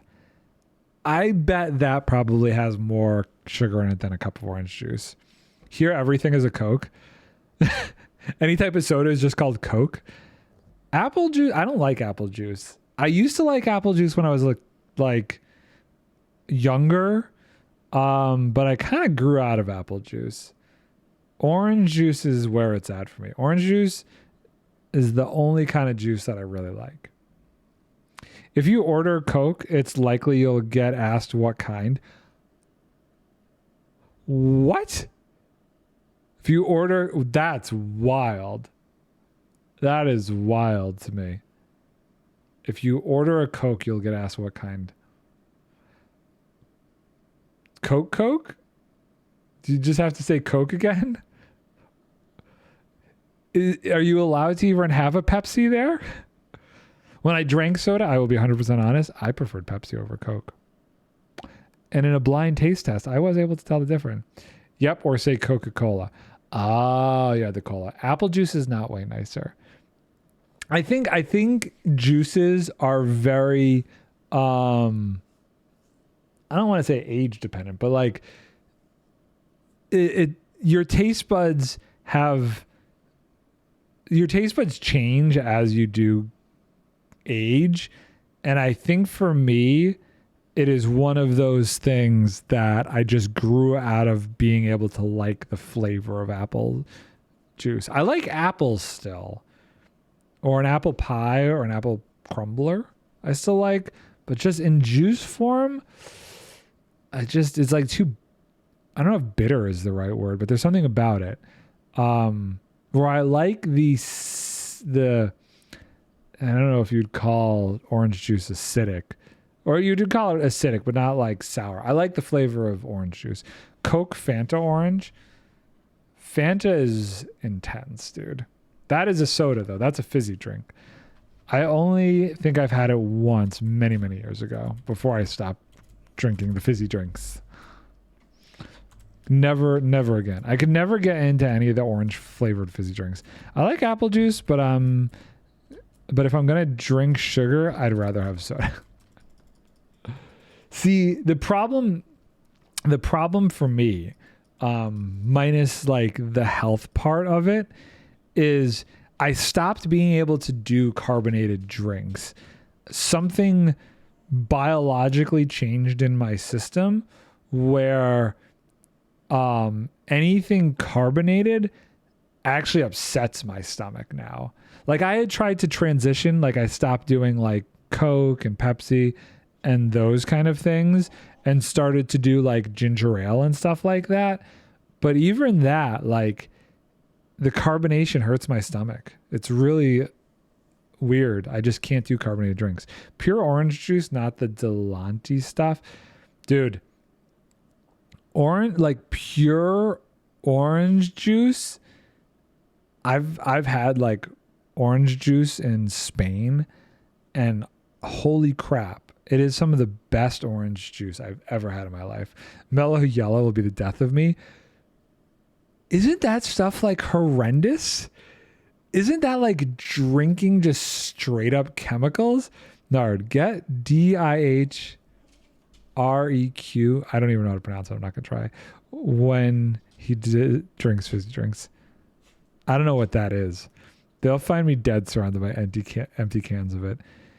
See, I was a Mountain Dew guy. Do you need to go? Oh, it is 4:30. Okay. I was a Mountain Dew guy. I will say this. I drank so much Mountain Dew and I was so cheap that instead of buying furniture for my first apartment in college, I would make furniture out of Mountain Dew cans. I made myself an end table and a coffee table and a nightstand out of Mountain Dew cans and bottles. I had a problem. Okay, I'm going to go. My pupper is whining. I don't know if you heard her. She is whining at me to let her OUT. She knows I'm talking about her now. So I'm going to go. I will actually be back tomorrow. Okay, how you not dead? I should be. It's no worse than Mountain Dew or any of the others. Then I know what you are going through. I haven't had it in a long time, but I always want it. I tried Mountain Dew like a couple of years ago after I had stopped for like 10 years and I couldn't stomach it anymore. It was just nasty to me. Okay, I'll be back tomorrow. I'm going to be streaming on Block Breaking tomorrow, continuing my dig out of the ancient city.